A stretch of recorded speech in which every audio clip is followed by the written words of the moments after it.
then talk about PlayStation, the PlayStation event, and I mean the other topic that we have and we talked about a little bit.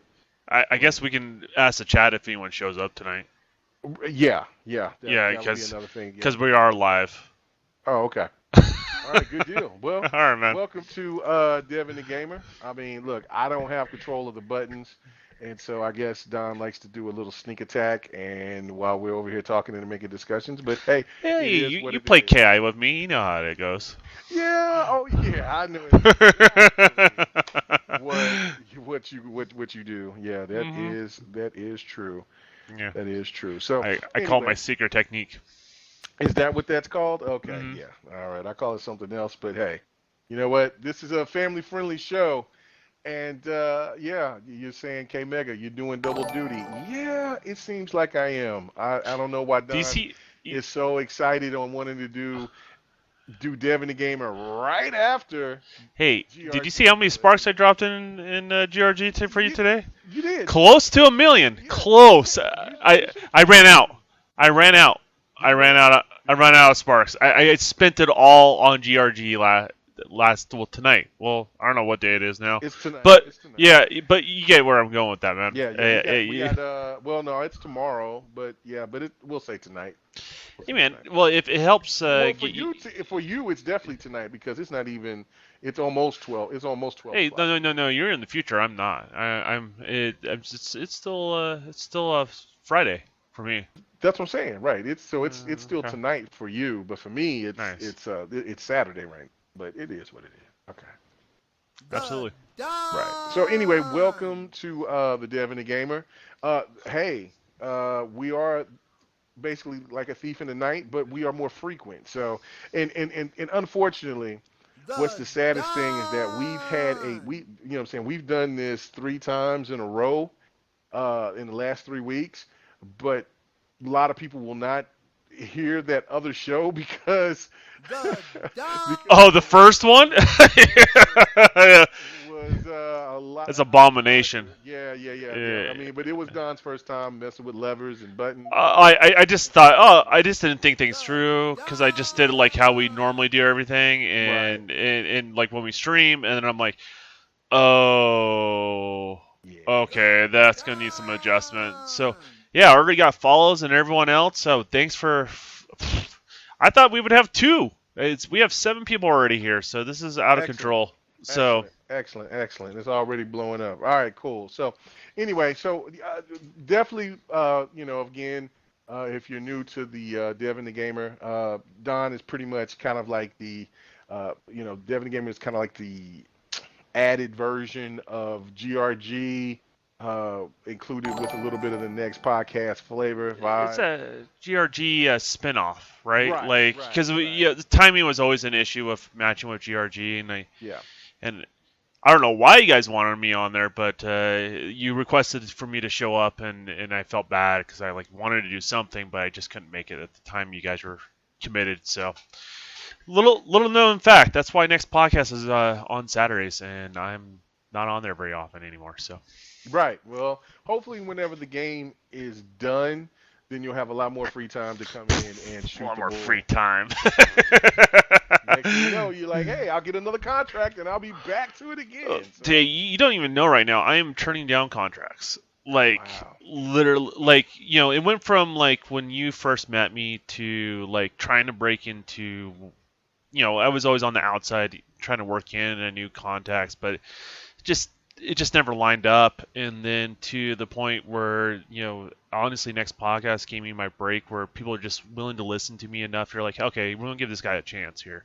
And it's all about what you say and what you do, and that opened that door. And then ever since then, really I've been taking off the ground running, going from part time to full time to I do contract work now because that's how I prefer to do it. And to be honest with you, I'm turning down contracts. I Man, it must be nice, man. It must be so nice. I mean, yeah, I'm in the middle. We're in the middle of a pandemic, and I'm turning down contracts. Like how right. like life is not bad for me. Everything considered. So I consider myself very fortunate at this point in my life for sure. No doubt, no doubt, no doubt. But I mean, congratulations on that. I'm glad that the next podcast and then hopefully maybe GRG gave you a little bit of you know what I'm saying, a little bit of And then you also went on other podcasts to be guests and things like that. So I mean, You you know know, how it it is. gets out. It is crazy that how many people out there listen to different podcasts out there to It's get not the, just the information. yeah, it's not just podcasts, right? Like, Hmm. even streaming, we ran into it a little bit. You and I know about something behind the scenes. Right. Uh, Yeah. you know, you know, I never would have guessed that would have happened from us just streaming some Halo. You know what I mean? So when you guys are in the chat and you guys are chatting, you never know who's watching. When me and Meg are either doing a podcast or streaming a game or whatever we're doing, because we don't even know No. and No. until Till afterwards, people on the yeah. Yeah. except for my associates. So, there's some people I associate with. They do tell me they stopped by and it just didn't say anything or whatever, stuff like that. Or there's certain names that I know that are part of the industry that I don't even tell these guys, that I just kind of let it be because they rather stay anonymous, that sort of thing. So The Don! Right. Nice. Excellent. Excellent. All right. Well, cool. And shout out to anybody that's out there that's anonymous. Thank you for watching, participating, and being a part of what we do, man. I mean, we understand how it works. So for you just to listen to our content, I mean, I look at it as a blessing, regardless of whoever and everybody. You know what I'm saying? I mean, it's one of these things where, I've been doing this for a while now, and every time that I do a GRG show, I still get those butterflies because I want to be I want the show to be as the best that it can be. I know that we're still gonna have fun and once we get into it, then everything is fine. But every time that we do the show, I mean, I get these butterflies and I because I want to entertain people on top of giving out gaming information and giving my thought process if you agree or you disagree. And I know that you're basically the same, man. I mean, I, it's humbling, man. It really I've is. always been that way. Anytime Yeah. anyone says they, like, I've never met them before or anything like that, they're in the Hmm. party chat and they say hi, that sort of thing. And oh, it's the Dawn, or I'm sure you heard it like, hey, it's Mega. It's like, you never get used to it.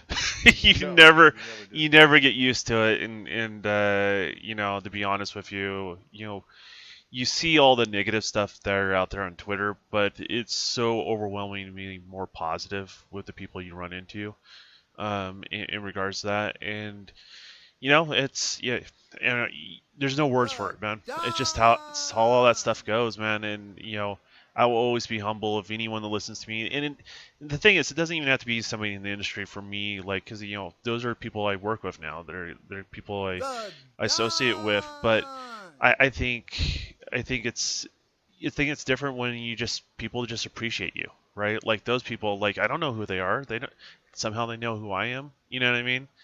It's I don't know. I just find it very humbling, in regards to that. I don't know if I'll ever get used to it. So Yeah, no, I don't think I ever will either. But I will say this: for every 10, 15, 20, 30, people that disagree with me, that sends me, nasty messages, the hate and all that, it only takes one person to kill all that. And yeah, it always happens. Just one person that gives me the motivation to keep doing what I'm doing. That means a lot to me. So each individual that comes out and they hit me up in the morning or they hit me up during the show or any time, just to want to give feedback, talk. Um, they say, "Hey, man, enjoy the show," whatever. Um, or I agree with what you say, man. It doesn't go past to deaf ears. I definitely I don't know how to respond sometimes. To be honest with you, just yeah, say yeah, thank you. yeah. I mean, I know that part. I mean, that's obvious, right? But like, Right, you just don't know what to say because you're not used to it, right? Because it's right. not somebody you interact with on a regular basis. But yeah, I mean, if we all act a little goofy or act a little shy, it's because we really are when it comes down Right, to it, right, right? right. Damn. Yeah. So, Okay. all Yeah. right. So, all Well, right. Well, let's get to it. so let's stop bragging about how humble we are, and let's Right, right. move on to Bragging the next about thing. how humble we are. Right. Okay. Don! Anyway, so let's get down to it. All right. So, we talked about this on GRG. I'm going to throw this up on you a little bit because I know that you wasn't, but I'm going to add a little bit more because we didn't have enough time to break it down. But since it's just me and you, I can talk about this and to get your thoughts because I know that you just recently started getting into fighters and um, we'll get into the big stuff here a little bit later. I kind of like always holding on to that stuff till the last. Are, are, And are you talking about my rebirth into fighters? Is that what you're talking yes, about? Because yes, like I've done fighters. I mean, trust me, I've done some time on Street Fighter. I mean, it's one of the only gaming tournaments I've ever done was Street Fighter 2. hmm But you're talking about my rebirth is what you're talking about, right? right, aftermath. That's what's called. Aftermath. Okay, Aftermath. gotcha. Right, right. I want to ask you a couple of questions on that, but the thing that I didn't get to add into GRG tonight was some of the leaks that that we talked about on the last Dev and the Gamer that came to be true, which was pretty amazing because Which normally which ones do we which we one we talked orthodomus? well we talked about the Halo situation. That's still yet to be determined. Okay. But we also talked about, and I think I did kind of talk about it a little bit on GRG, but not in full detail like I did I don't on want the to show. talk about Halo. I'll get into my feelings pretty Right. quickly Yeah. there, right? So We'll leave Halo alone for a little yeah, bit.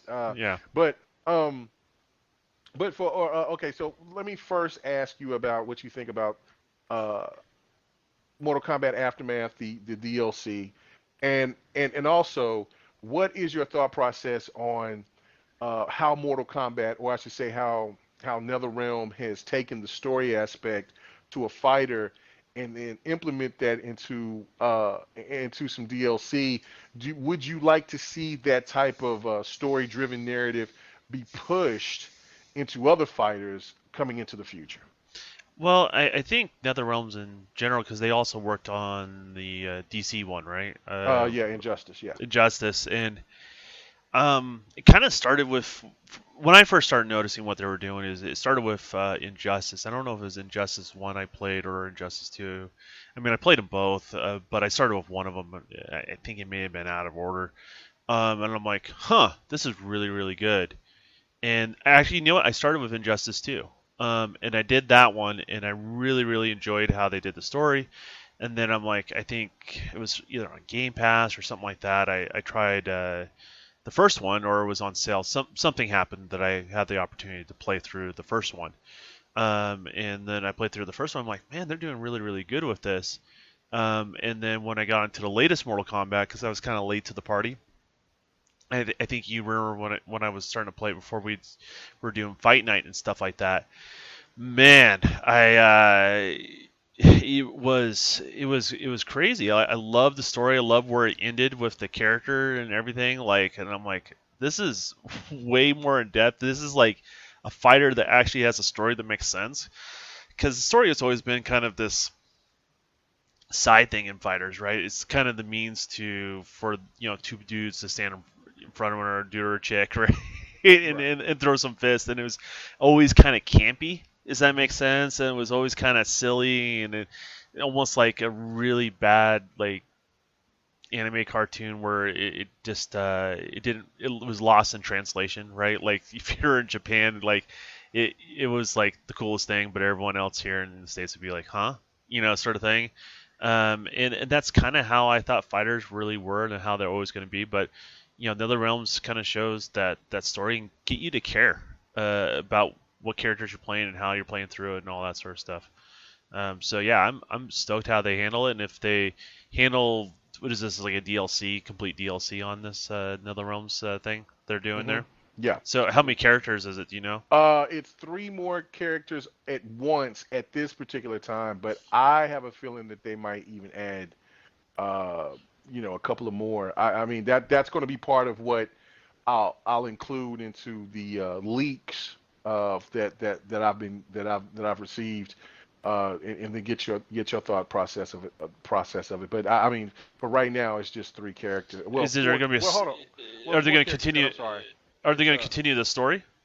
I thought it well, was 5 characters yeah. I'm sorry. It is five characters. because it's Shiva. RoboCop was part of it, right? Yeah, it's RoboCop, Shiva.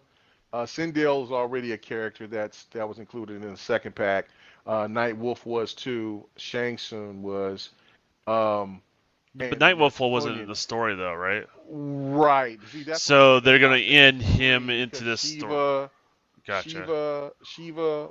Fujin, and RoboCop were the three characters that are introduced if you already had the second pack or was the first pack, I can't really remember.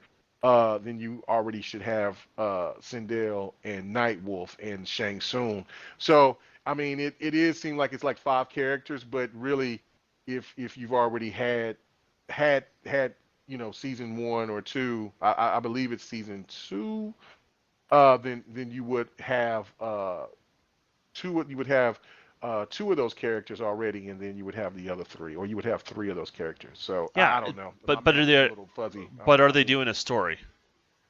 They made it seem like they're doing Right? a Yeah, continuation of the story, they are doing a continuation with the story. They're doing Shang Tsung as the main protagonist into this next story and after. okay, yeah, because they show like the betrayal and the. I'm not giving away anything. I haven't played it, guys. But what they Mhm. showed in the trailer, that they showed the betrayal, and he don't underestimate him, that sort of thing, kind of approach, right? Right. Is it? Yeah, I'm excited. I'm excited for it. At one point, Mortal Kombat was completely off my radar. To be perfectly honest with you, it just there was that weird stage of going from 2D um, digitized sprites, right, on a fighter, which was so revolutionary at the time. And you remember how people were just like mind blowing how real it looked to them at Mhm. the time, right? Mhm. Now it looks like really bad green screen in retrospect, but um, and then there was this low when everything was going 3D that just some of them were just bad. They just weren't the best that you could do. It just didn't translate well. Until like the last three are pretty good, right? The last three Mortal Kombat's, I would say. The one I was on the 360 and the last two on Xbox, well, on the current generation hardware was really, really good. I liked it. Well, I enjoyed Armageddon a lot. It I was think I it was missed that one. well, yeah, because the story was kind of deep. It was deep about Fujin and just basically all these other characters. It showed like what's going on, Liu Kang's death. Um, I mean, it's been so long, I forget certain pieces and things, but it really was. I really enjoyed it because it had everybody in it, and it had a different element of the storyline within the game. That's why I have to always give credit where credit is due with NetherRealm because they always push it. They don't settle. No, They they don't. don't just they don't just go within what's working for them for the right now and then just slowly implement it. They go all in, and if it's something that the gamers don't like, then when the next game comes, they'll adjust it. But you have to give it. You got to give it to them. And the one thing that you have to also give to them is that with fighters, that has been So let me ask you this. they actually give a proper story.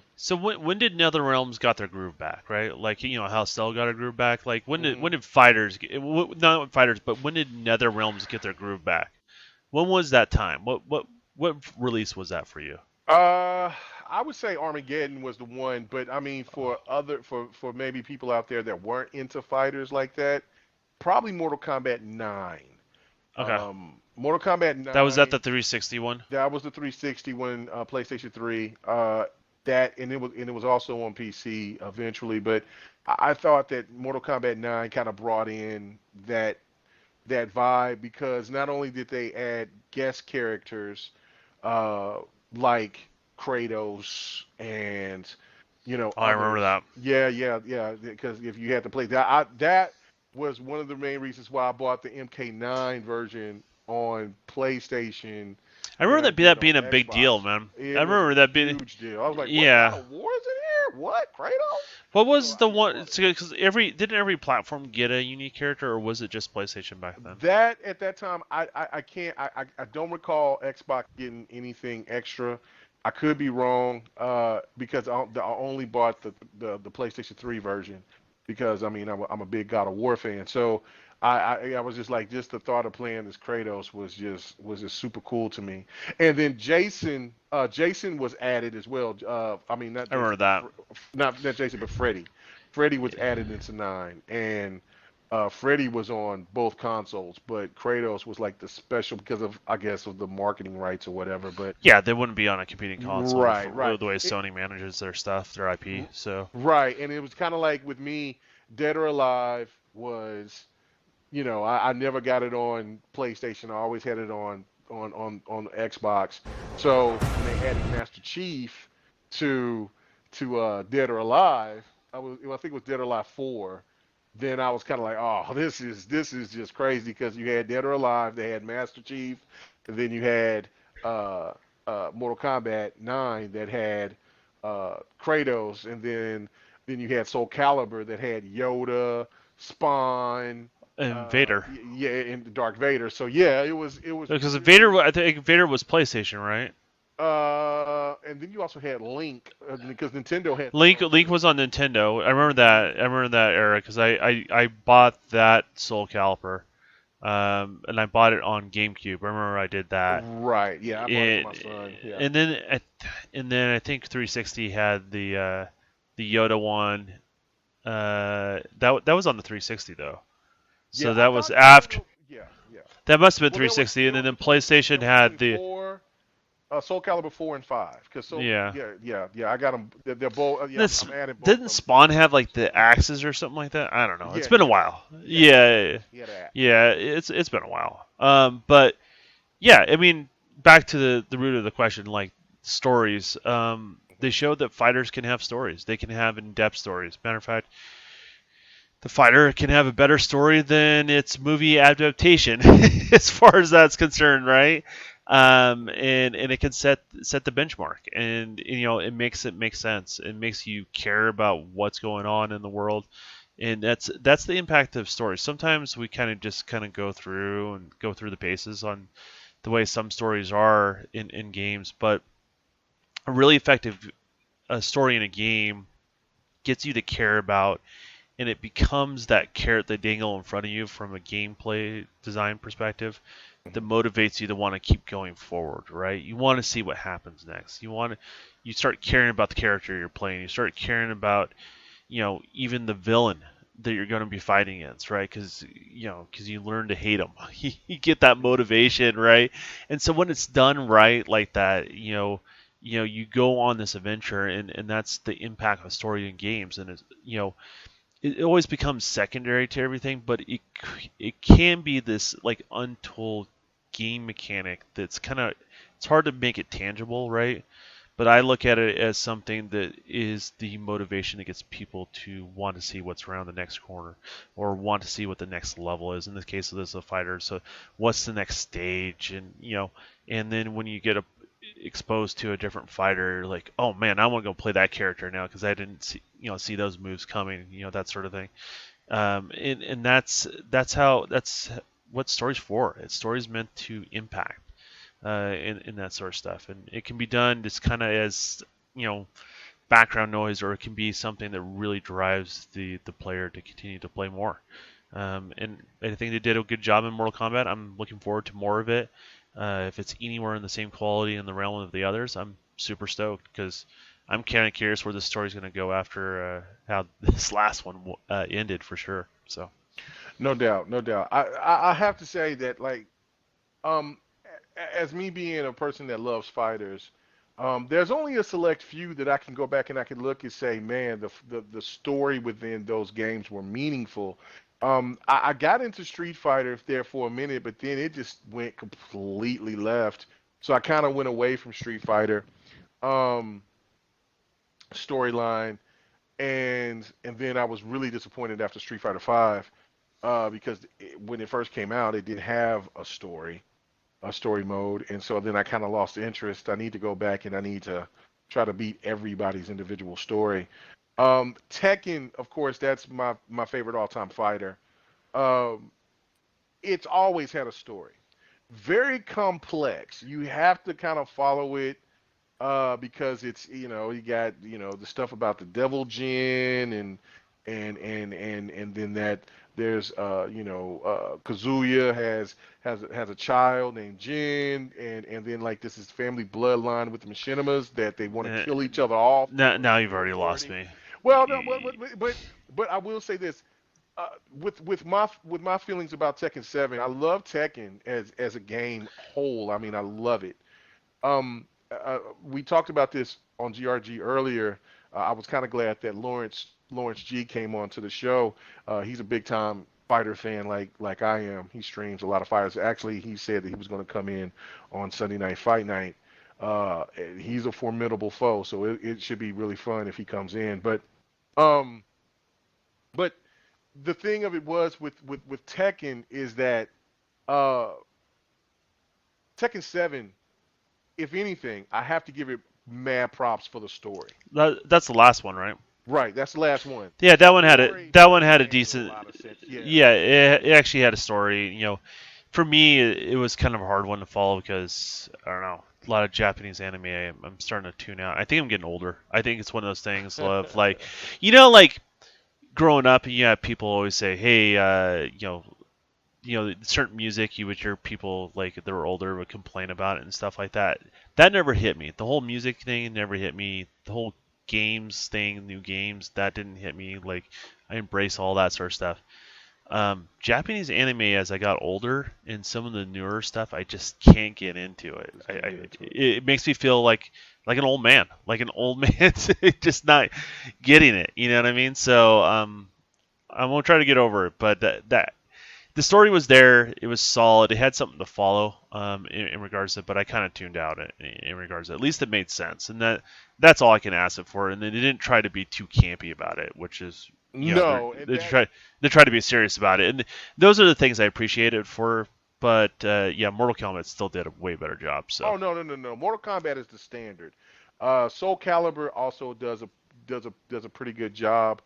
Um, but that's why I was asking you. I mean, like I hoping that with this whole and then like golly, Dead or Alive story is absolutely ridiculous. It's not fun at all. I will say though, the one thing that I give Dead or Alive props for is that they haven't swayed away from what makes Dead or Alive great. okay. They've modded they've done a couple of tinkering here and there, but they haven't really gone overboard when it comes to how the gameplay plays. And like I said, that was a really good discussion that we were having because and I don't and I think we were when it was when me and Vamp and everybody we was talking at Fight Night, and we had a lot of other people that was watching us that was agreeing with our stance on that. Like Evo is kind of in a way hurting fighting games because they're only listening to one uh, group of people instead of the whole demographic of Well, people that like to play fighters. that's issue in gaming in general, right? Yeah, Like yeah, yeah. there's always this crowd that it's very vocal, right? That Hmm. gets a lot of attention, either one way, either through competitions like Evo or through social media platforms and stuff like that. And sometimes they're not the people that are going to continue to buy the product. You know what I mean? They feel passionate about it. They'll talk about it, but they don't represent the majority of your customers that'll buy it. And that's just one of those harsh realities that the industry is trying to, because they have all this great resources to be able to interact with consumers directly, right? Um, as the industry, I don't think that we've figured it out yet. If that makes any sense. So that's the way I kind of look at it in regards to that. But Evo, whatever, they'll figure it out eventually. Yeah. In regards to that, story and fighters, bring it on. If if you can make a mature story that people care about, I think there's something to it. I think it makes it worth it. It makes a lasting impression of that game. So that way, when you're ready to release a sequel, there people are like, hey, this may have some very similar characters and similarities, but they're willing to you know invest that additional dollars to see what happens next. I mean, I think it's a good thing. I think it adds value to the customer, and I enjoy it if it's done right. So. Yeah, no doubt about it. No doubt about it. So I mean, I can talk about fighters all day, all night. Oh yeah, I already can kind of tell you're getting warmed up. Yeah, I'm excited. I mean, because it's I love all different genres of games. There's only a few that I kind of like. Well, that's not my most favorite, but I still play them. I mean, and so, but Fighters is definitely in the top three, if not top Hey, two of all can time. can you settle something for me? Yeah. Right. So does a fighter have to be a 1v1 sort of thing like a Mortal Kombat or a Street Fighter, or can it be like remember that sword game I was playing not too long ago? It was made by Uh, Ubisoft. for Honor, For Honor. For Honor is technically a fighter, right? it is a fighter. Yeah. Yeah. Okay. I just want to know because Sir X-Men had a argument with me a while ago. So So he didn't think that For Honor was considered a fighter. yeah, I think No, I it's a think fighter. I think he was stuck in his old man ways where he you know he looked at it very rigidly of a very particular format, but it's definitely a fighter, hands Yeah, down. it's definitely a fighter. It's I not a mean, shooter. no, no, it is not. It's definitely a fighter because what you have to do is, uh, I mean, you can play online and there can be multiple people going after one another, but it still comes down to the fighting element of where it's one-on-one combat. It's positioning, it's Yes, blocking, right, it's where do you attack? In this case, instead of high and low, it's left, right, and high, right? Like it's a fighter. It's by its core. I just wanted someone else to agree with me, not knowing what was going on. So yeah, no, well, it's definitely a fighter. I I'm mean, I'm gonna I'm gonna clip this and give it to Sir X-Men later. Yeah, do that, do that, do Okay. that, do that. So, So all right. So I do want to talk about some of the leaks that's coming out with this, and then hope and then let's see if it's real or not. Uh, the first leaks that we talked about is definitely was true. So uh, maybe we on to something here. But okay, so far, uh, what we got, uh, what's to come, I should say, is they're talking about that there's going to be two new packs of characters, six new arenas, and three new story chapters releasing over 2 years. Some characters include Tanaka or Tateka. I don't know how to say it. Let me be country. Um, okay, so Rieko, he was from Mortal Kombat 4. He at the time when that character was presented in Mortal Kombat 4, which was labeled the worst.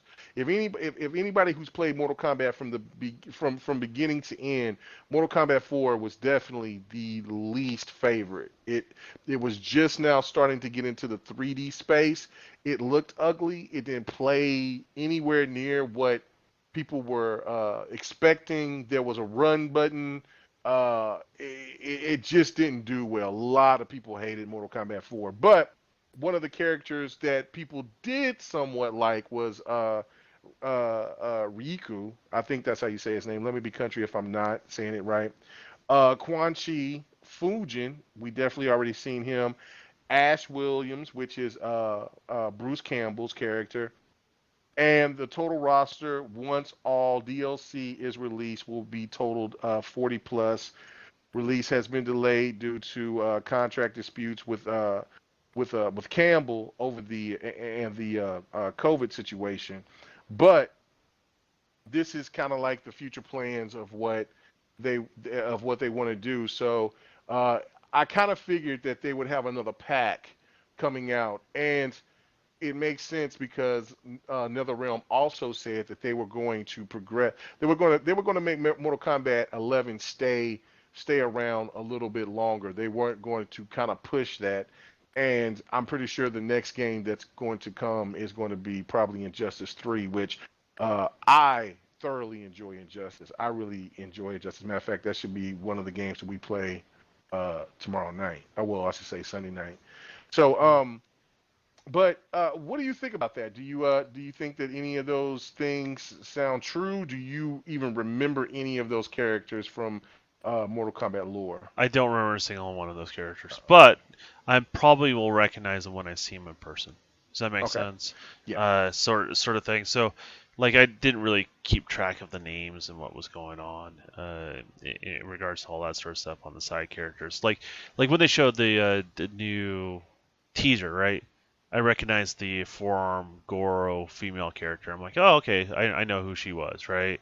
And I knew the main protagonist, in regards to that. And so I did recognize, yeah, so I recognized them. I just didn't recognize them by name, if that makes any sense. So. Okay.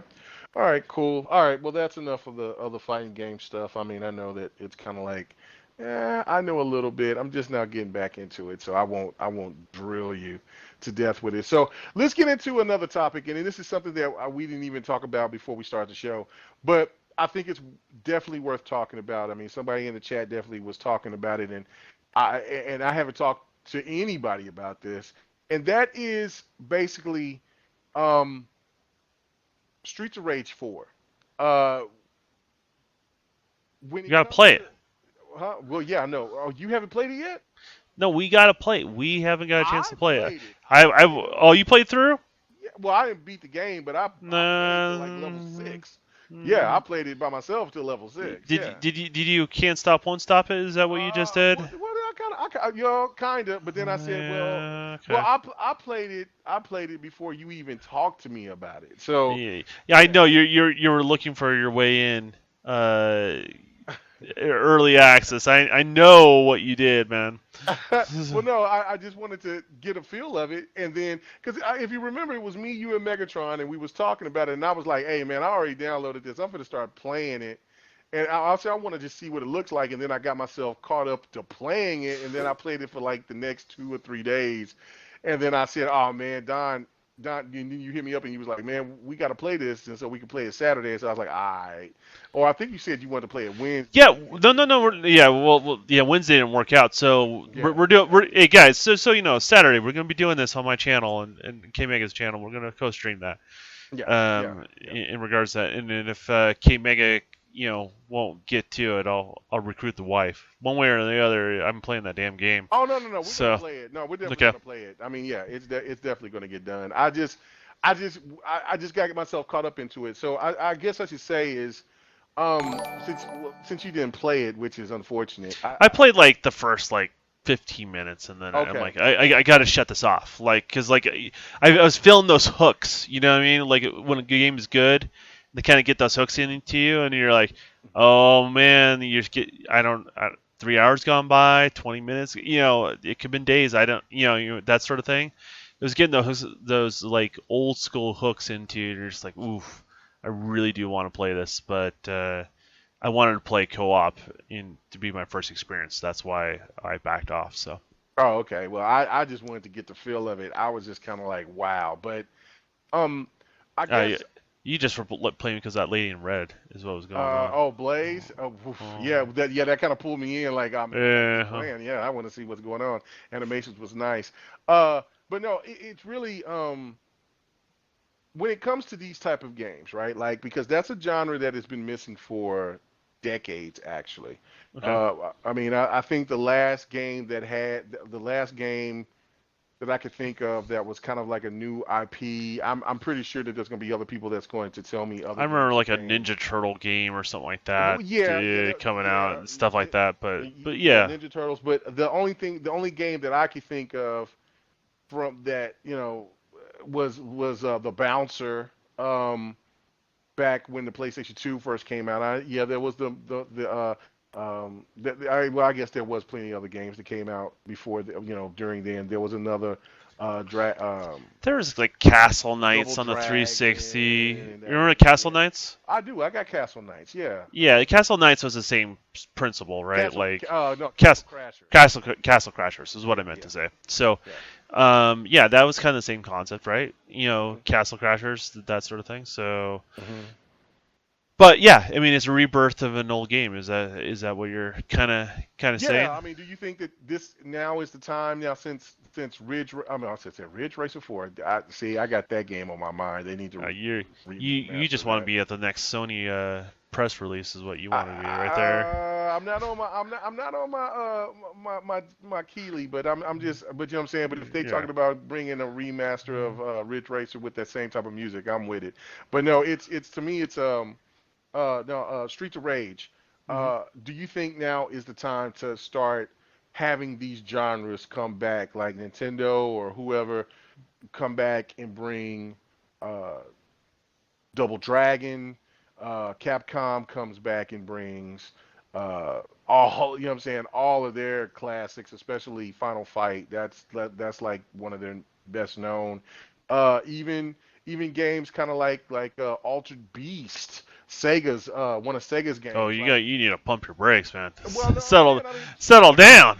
no, I'm just saying, shouldn't it be time now since because it's get there are articles that I've been reading that where there are people saying that Streets of Rage 4 should be a nominee for Game of the Year because of the I music, the remaster of it. But you it have to should you have it to be should be you it have to should be credited that it's good. it should be recognized. And I'm not saying it's bad. I enjoyed Okay, okay, what I've tried of it, okay. but no, not a game of the year. It doesn't go toe to toe with the big talent. But I will say this though, genres never die. This is one of those things I keep preaching, right? Mhm. Like genres never die, but they get overshadowed by whatever's hot at the time or whatever makes more money at the time, right? But there's always a market for those things. Does that make sense? And if you do a really good job and you get your timing right, and that's what it seems like with the Street of Rage, is like they they they hit those nostalgia notes. You know what I mean? The gameplay is smooth and crisp, but it's brought to modern time, right? So you're capturing two audiences, right? You're capturing the old 8-bit hard guys, right, like us, and you're capturing the new people that never experienced the Street of Rage. Does that make sense? It's just Yeah. really quick up and play, and you're like, oh, hey, these characters are relatable, and they don't look like you know bad Jean Claude Van Damme like outfits. You know what I mean? Like playing it, and you kind of just hop in and play, and in regards to that. So and everything will go into waves in regards to that. I don't think all those games from our past will ever come back. I mean, that's just not realistic. But can a couple make a mark for themselves and what was unique about them and bring them together? Absolutely. Do I think if the right people worked on Double Dragon? Sure. Why not? Right? I think that's owned by Activision, isn't it? I can't remember who owns that, but it just depends on the right team, the right talent, the right timing, and uh, you know, give where credit's due. The Streets of Rage, they nailed it. At least for the little bit I played. So wait a minute, is Mega still here? Oh no, what happened to Mega? Oh no, guys, let me fix the party chat and we'll get him back in here.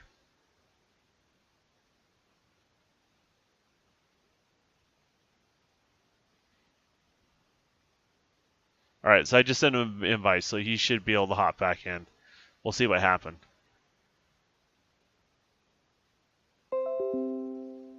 Oh wait, Weirdest he's thing ever. here.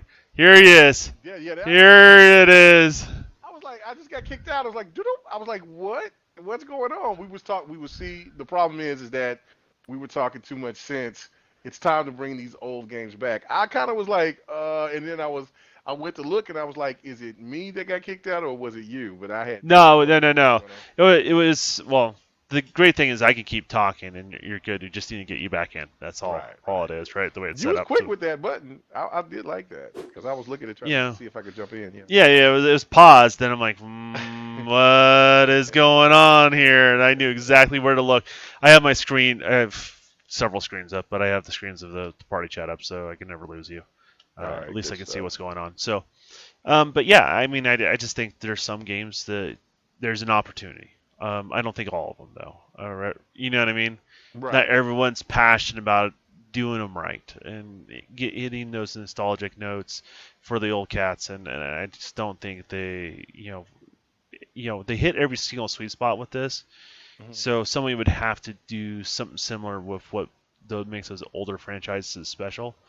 I say the one that has the biggest chances is Double Dragon, but I think that's owned by Activision, so I don't know how interested they are in doing that. We'll see though. Right, and the last Double Dragon was not very impressive at at all. Now I You will know, ask you this. let me ask you this. So Yeah. the little bit I played of it Uh-huh. made me get a little bit more excited for the new Battletoads. Oh, of Street to Rage? Yeah, like like I saw little hints of similar style and Mm. the aesthetics of it, if that makes any sense. I'm like, you know what? I'm kind of more open to the new Battletoads, so we'll see how that goes. So Well, see, that was going to be my next question. Was that now with the success of Streets of Rage 4, it's got it, you know what I'm saying? I don't know, I don't care about how it's sold, but I mhm. know just what everybody that's been playing the game. I mean, I've seen tons of people uh, posting gameplay pics, talking about how dope it is, talking about the soundtrack, which, man, the soundtrack of what I played is just fantastic. I mean, right off the bat, to me, is that right off the bat when you hear that intro Mhm. coming in with the keyboard, I'm like, hey, you know what?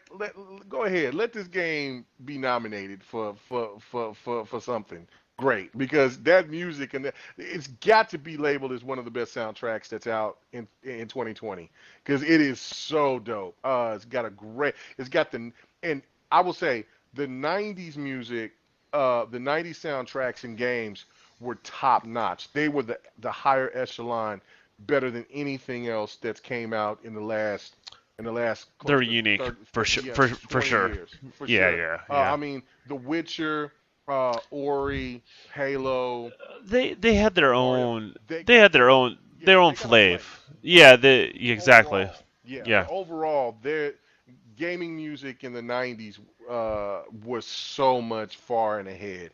But okay, so that was the question I did want to ask you was about Battletoads. Now, I've told you how I'm reserved about Battletoads. Mhm. And now you're bringing up the point that it's now kind of giving you a thought process of, hey, and we haven't heard Microsoft talk anything about Battletoads so Well, far. you know how I am. Like I don't really talk trash about games I'm not interested in. Right. Hmm. Just because here's the thing is I don't want my unexcitement to damper someone else's fun. And No, absolutely. it really and I know what a lot of teams do because of what I do and stuff like that. So I get it. And so like and then the first time you start talking complete crap on a game, and then all the fingers are pointing back at you when they find out what you worked on, right? So Hmm. regardless if it's acclaimed or not. So um, but yeah, the Battletoads wasn't on my radar. I'll be honest with you. As somebody that grew up playing the Battletoads from the original NES days and stuff like that, it definitely had a soft spot in my heart. But when as soon as I saw like the what they showed, I'm like, okay, they're going that direction. I'm like, well, there I always have my childhood, and just kind of left it at that, right? And playing this, Streets of Rage out of nowhere, right? And just having slight hints of like, hey, that's kind of there's some similar hints of similar art style of the other Battletoads, the Battletoads game that's about to come out. Hmm. It made me open to the idea of it, especially if there's online co-op.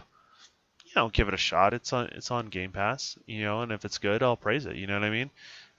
But before I probably wouldn't even known when it would have gone into Game Pass. But Streets of Rage, brought that to my attention to some degree. So Yeah, no, and that I'm the same way. I don't know. I just, I mean, everybody was expecting because when we seen Rash on Killer Instinct, we kind of wanted that same type of Battletoads look in a Battletoads hmm game. And then when we got into because there's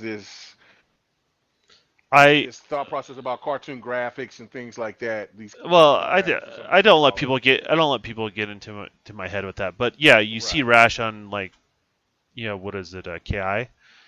Hmm. It makes you go, yeah, I want something over the top in that realm. I was thinking something along the lines of not so much how they took the direction of the new God of War, but you remember the last one they did PlayStation 3, right? Right. God of War 3.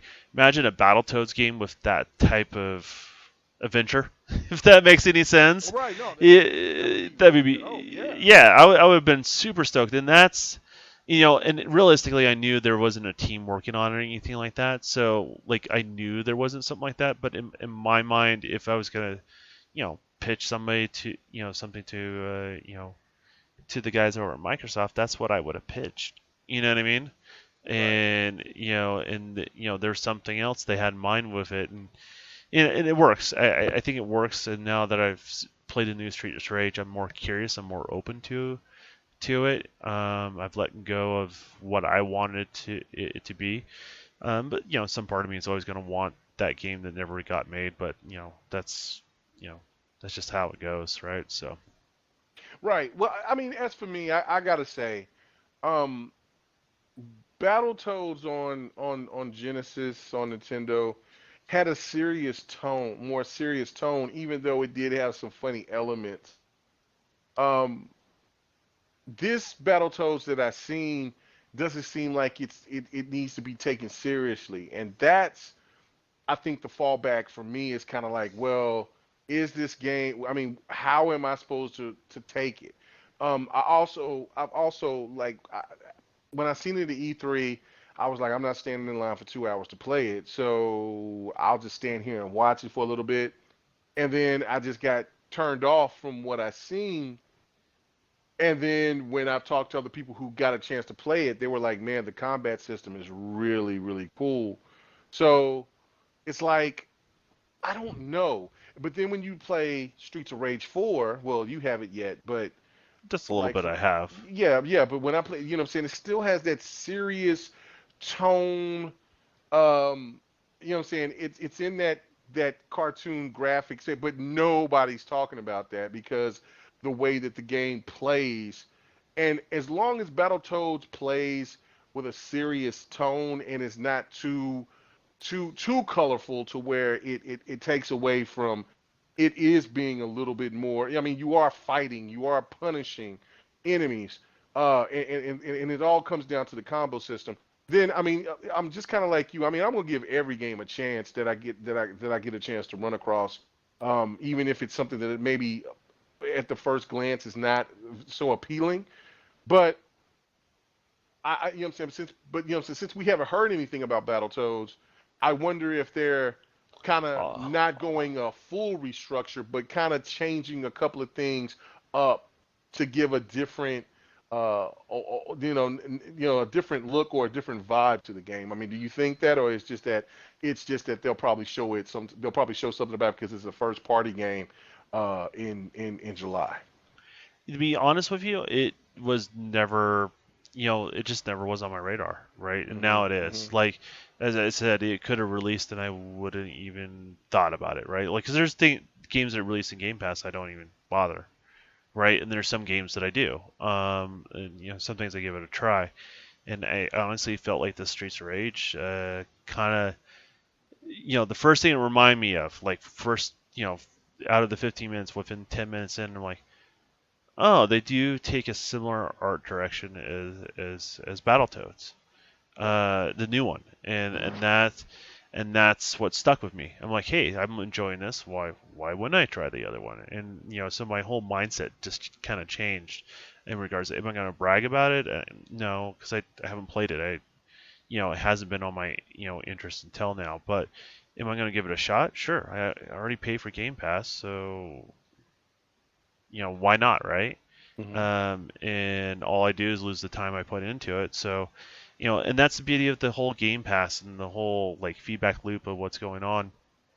And maybe a game like that would never got made in the first place. It would have been an IP that just would have rotted on the shelf, right?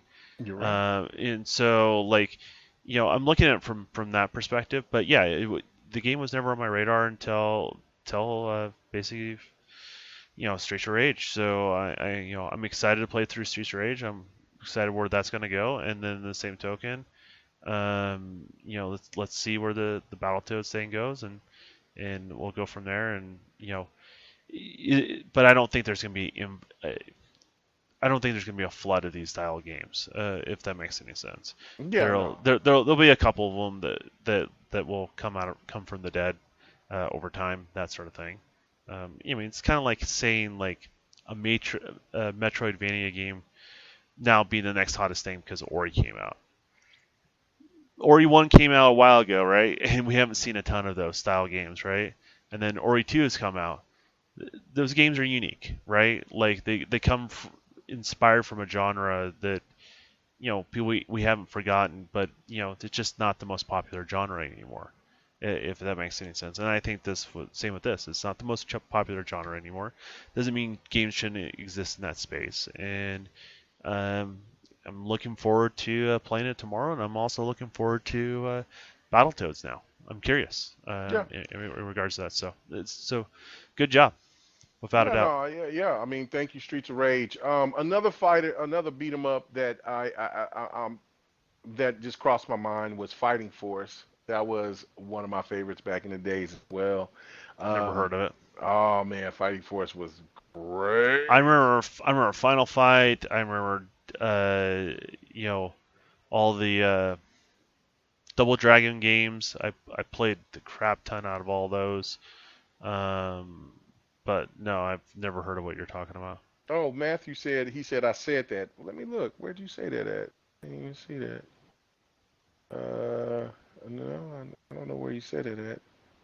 I don't know. But we got great minds think alike. I didn't get to. I wouldn't. I didn't get to see what you said, but yeah, no. Fighting Force came to mind, and then there was a couple others that I thought about as well. I mean, Golden Axe was always a classic, and then of I course remember Golden Axe. yeah, and then of course the Turtles games and then Bad Dudes. Bad Dudes goes way back. That's a definitely classic. But yeah, no, I hope those type of games do get a chance to come back because I mean, look, I mean, genres never die. They shouldn't die in gaming. They should take. I mean, they could take a hiatus, but I mean, the way that games are the way the games look now and the way the games could look in the future, especially with a game like Golden Axe and others and Altered Beast, like bro, like that would be sick. But uh, let's just wait and see what you think about Streets of Rage 4 and then of course Battletoads, and then we can go from there. But Yeah, all right, what I want to see is if any of these genres come back, they don't have to follow the same art style, right? Like find your own way. In regards to that, I don't want a bunch of clones. Does that no, make sense? And how they rebirth them? In regards to find what makes your game unique and unique look and double down on that, right? To get that niche. Don't make it look like the next Battletoads. Don't make it look like the next Streets of Rage. Make it look like something new. yeah, That would be the only thing I would hope for. So yeah, no doubt about that. All right, so all right, let's get into this other story before we get into the last topic. Is about PlayStation and that PlayStation is supposed to have an event in June. Now, it is well known that PlayStation is really haven't shown too much. Definitely nothing game wise. The only thing that we've got to really talk about is the controller, the logo. that's Um, it. I'm trying to think if there's anything else. Yeah, well, SSD. Um, Um, yeah, because yeah, they did have a rough outline of specs where they want developers to focus their efforts on, which you're right. gonna see. You're gonna see. There's gonna be people that take advantage of it, not in the way you guys think and preach about it on Twitter. I'll tell you that, right? Well, I don't know. Is I mean, I don't preach about the SSD. but yeah, people, yeah, Yeah. it's not gonna work out like you guys think it does, and Okay. it's not to take away from any of their accomplishments. They're doing some good things on the PS5, and I've said this before. No developers complained about either one of the platforms. They're both excited to work on both of them, and that's the honest truth from the segment of people I know working on both. So Okay. All right. Good stuff. All right. So basically, what I wanted to ask you was, what was your thought process on, um, what do you think? Because I mean, PlayStation has been so secretive. What do you think PlayStation could potentially talk about. I don't think this topic is going to be too long because I mean we're kind of in the dark on everything right now. I But think I what do you think they're think they're gonna going to have a show? more Apple approach. Like they've said this before, and I think Hmm. people have short-term memory about this sort of thing.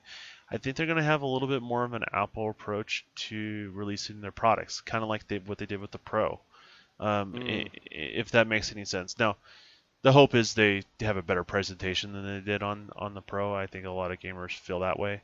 I definitely feel that way as well. But they're going to be able to show, you know, somewhere between like what you saw with the Pro and you saw with the early event with the PS4, if that makes any sense, where they have some tech demos showing what the new power can do, because I think that translates well for gamers, but they have to be picky about the tech demos, not to present them as actual games. Does that make sense? Because people see a tech demo and they think, oh, that's going to be what our next game is, and no, it's just all the effort and the power dumped into showing what the product can do in that particular aspect. It's not a game, right? So you probably see a little bit more of that sort of thing in whatever what they would normally show on an E3 stage. I think with the the console reveal in regards to that, and games that will help showcase it. Whatever they cherry pick to do that with. It either can be things they have third party deals with, or games they feel like would just really show off their console if they get a strong partnership to show that on their stage. And so and then when I say stage, I mean online stage. That's the way I look at it. Right. I mean, do you think that they will focus more on their first party, or will you think they'll show a little bit more third party, and maybe I think second they're party? I think they're in a position where they have to show a lot of third party and a lot of what first party stuff they show. The majority of that stuff is going to be pretty far out, Okay. You think it's going right? to be like what, like 2, 3 years, or Yeah, like yeah? it's similar to what you saw at the beginning of the PlayStation 4 era. Ah, yeah. Yeah, if you look at their production cycles and you look at what their studios have been doing and stuff like that, Hmm. that's kind of where they're at.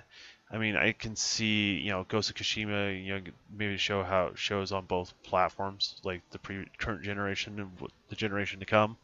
Um, they probably can show that with later releases like The Last of Us, if that makes any sense. What to expect. This is what it looks like in this, and this is what it can look like on the new hardware if they want to focus on that. And then I expect something like Horizon Zero Dawn to be shown soon. Um, Oh, you think? yeah, it's quite far along in regards to that. And Mega did just get kicked out again. I don't know what's going on with his connection, but I'm going to get him back into the party here in regards to that. But yeah, Horizon Zero Dawn, it's quite a far along in development as far as that goes. So we'll see what Mega got a chance to listen to and what he did in just a sec here. Wait for it. Wait for it. All right, he's still connecting. Wait, just man, I can't. If I don't have K Mega to feed off of, I mean, it all goes to crap real quick here. In regards to that. So, but yeah, Horizon Zero Dawn is one of those ones I expect, and I don't expect a lot of their first party to be that far along. So,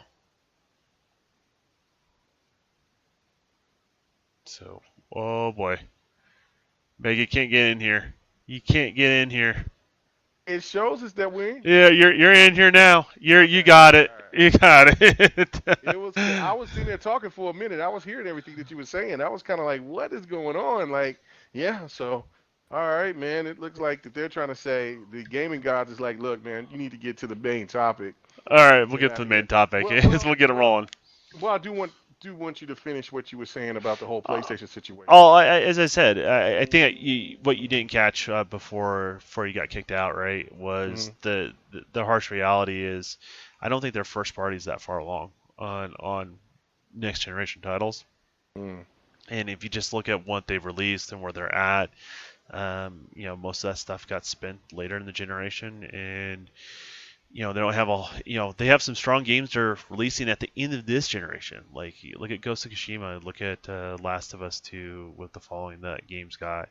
Those are big titles for them. So they don't have a Naughty Dog game. They don't have the guys that helped them with their launch title last time around. Horizon Zero Dawn is the closest thing I can think of that's on their bucket list that's ready to go. In regards to that, I mean that's just kind of harsh reality. Maybe Sony Santa Monica is closer to getting something going, but I don't expect anything to come out of them for another year and a half to 2 years. So So, I mean, would you think that Horizon Zero Dawn 2 would be a launch title? no, but I think it'll come out Okay. before other stuff. Oh, 2021. Yeah, yeah, it's more of a showable state. Does Ah, that make yeah. sense? Right? Like, because you got to show something that gets people excited for what's coming around the corner, right? Hmm. And you have to have something that's identified with your brand. And that's one of the more successful newer IPs from them. So it would make sense to me that they would show it off on that. So I mean, Well, I you mean know, that we'll is see one if of my I'm right or favorite not. PlayStation games, next to God of War. So, um, I'm not, you know what I'm saying? I'm not interested in The Last of Us. I'm not interested. Well, Ghost of Tsushima is the next Ghost game, but looks good, yeah, Ghost is going to probably be the last PlayStation game that I buy for, other than like any sales that but it's pops but up it's for the but game. it's So not a new. It's not the newest console, right? It's yeah, it's it's not. it's Yeah, and as much as people want to say like they're showing footage of new consoles back 2 years ago, they didn't have even close to final hardware being ready. So yeah. that wasn't the case, guys.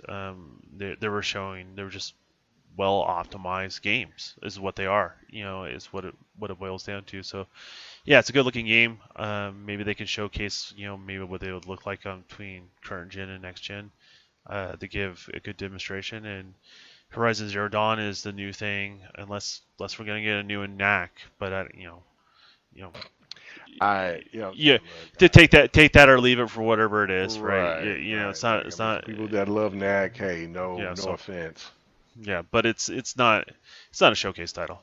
No. But in regards to it, but it's Mark Cerny's child, right? So if they have another one, I'm sure they'll have it on the stage for to show off some sort of tech demo type demonstration. But yeah, that's how I look at it. I look at see more third party involved on their stage, and I think they just kind of have to have that relationship. So Now, there's one thing that I am anticipating, and I don't know if how many PlayStation fans have been following this, but there was a developer. It was one guy, and it seems like that's the kind of the new vibe. I mean, now mm, since I would sit there and talk to one of the developers that's working on Shaolin versus Wu Tang. He's only one person, and he's bringing that game over to the Series X. Don't know if that game is going to go to PlayStation or whatever, but it's on PC, and that's going to be on the Series X. I've talked to him. I love those games. I can't wait for those games to come to Xbox. And then there's also, of course, which we're going to get into the next topic, is talking about um, Bright Memory, which is one person working on that game. But there is a game uh, where there's one person that worked on this title, and he was given a tribute. I don't know how many people has followed this, but he's given a tribute to Final Fantasy games, and he actually got a Kickstarter started to where he made enough money to start working on his own game, and he has a hack and slash. I've showed that game. Um, I can't think of the actual name of it right now, but I showed that game's gameplay on GRG a couple of times here within the last 5 months. Within the last this year for sure in 2020, multiple times. Uh, Really great looking game. And hacking It's a hack and slash, and from my understanding is that game is going to be a PlayStation game. I don't know if you've heard anything about it because you know what I'm saying. I would love for that game to come to Xbox, but again, you'll have to show I it to me. get it. I haven't. Yeah, It hasn't hit my I would have to radar. show it to you. It looks really really dope. Um, I could definitely see that game being showcased in their June show. It's right up there in my opinion with Bright Memory. But it looked more polished because of the fact that this guy's been working on that game for quite a few years. But I'm looking forward to it. So I could definitely see that game being shown. Damn it! It started with a K, I believe. Kovalar, some I don't know. It's crazy. I'll have to come back and then maybe post something on Twitter or social media when I get some more information about it. But it's really cool. But I do want to ask you this before we get to the next topic. The last topic is what's up with these developers that has just been kind of going solo and working on their own games and just and now they finally get recognized. I mean, what do you think about that as a person that's a developer yourself? That's the evolution of the tools that are out there. I'm doing the same thing, right? Hmm. I don't plan on doing solo my whole entire time. I plan on building a studio around what my project is. But looking at Bright in regards to that, ironically, he uses a lot of the same tools that I do, and he has Mm. sounds like a lot of the same approaches I do, even though like different style and genre of game. But all the tools. Remember when I went off on Quixel and everyone's just like, "What the hell's Don talking about?" Right? Like, that's one of the tools he uses, and that's one of the reasons why the game looks so good, right? It uses some other parts. They're purchasing things through the Unreal Store that maybe even not have enough time to do himself and that sort of thing. And a lot of times, a lot of stuff that I do, like I'll trade services, right? Like I'll model you a character or do this real quick if you can write me this bit of code that's above my knowledge, right? And it just kind of gets the ball rolling. There's no reason not to get started. It doesn't cost you anything except for the hardware you need to get the job done, right? Um, and so yeah, that's what's going on, and it's going to get even more like that. Like if you think about it, the same tools they used in Hellblade for the facial animations and Hmm. Hellblade 2, for that matter, um, I have access to those tools now for free. Oh yeah, I think you've told me that. I have to go buy the equipment. I'm building a mocap studio out of my garage, but I have access to it, right? So there's no excuse for somebody that knows how to rig a face, right? That because a lot of times it's time and it's money and resources, right? That's the big deal, right? As tools become more efficient, I don't have to hire a bunch of staff, right? I am the staff, and I can basically do all that stuff in house if I wanted to. So it used to be like, hey, I want to do something independent, but it was like you had to scale the scope of the game back, right? Back when we saw a lot of indies do. You can tell when something was an indie because you can tell it was the lower budget, if that makes any sense. Maybe weren't artists or whatever it may be, right? They're more of a programmer, and so they would make this game and it's simple and clean. Now you have people like myself, which comes more from the artist perspective. A lot of the tools allow me to do a lot of stuff without having to have a programmer. In regards to that, I can just get started. And so that's what's going on. You're going to see more and more of this. So I was glad to see I'm on the right track when I saw his stuff. Hmm. Um, but but you're going to see more of that.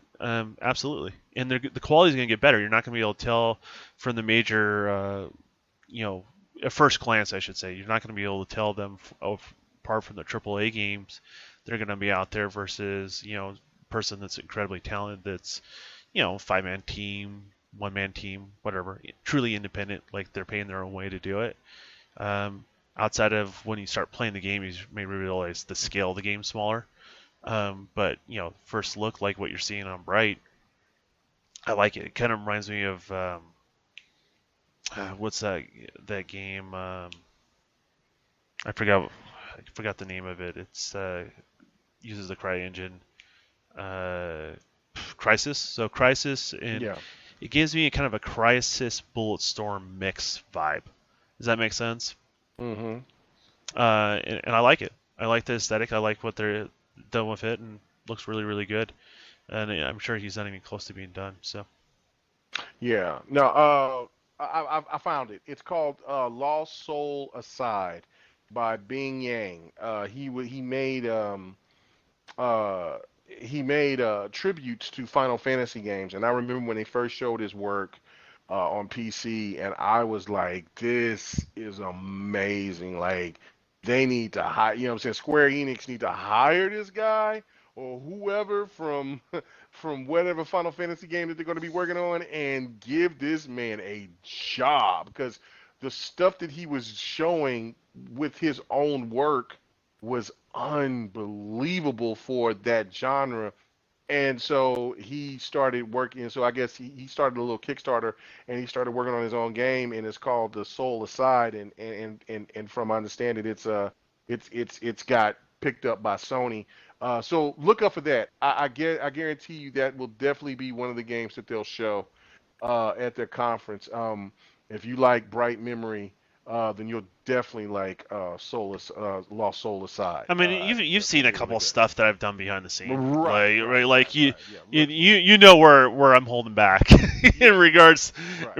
to that. So like, you know, well, I don't want to take away from anything, but I'm definitely going to put my best foot forward, and I'm not going to take the lower budget approach. And I think more and more independent people like myself and like those guys are going to, if they got a talent in a very particular area, they're going to do everything they can to make that talent shine.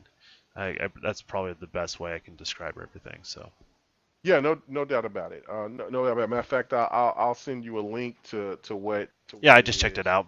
Yeah, oh, I you've seen just it? Yeah, checked. Yeah, his work's good. looks dope. I was like, wow. So I mean, and that would be a game that I would definitely hop on immediately on PlayStation. But some tells me with PlayStation and how they're going to be reconstructed for the future of gaming that this will be on PC as well. I mean, because this is where this guy started on was on PC, and the people that supported him were on PC. So I don't see that he would just kind of abandon, PC. I just don't. And I think that's what a lot of gamers themselves that's hardcore into the whole exclusivity talk and all that don't understand that. It's over.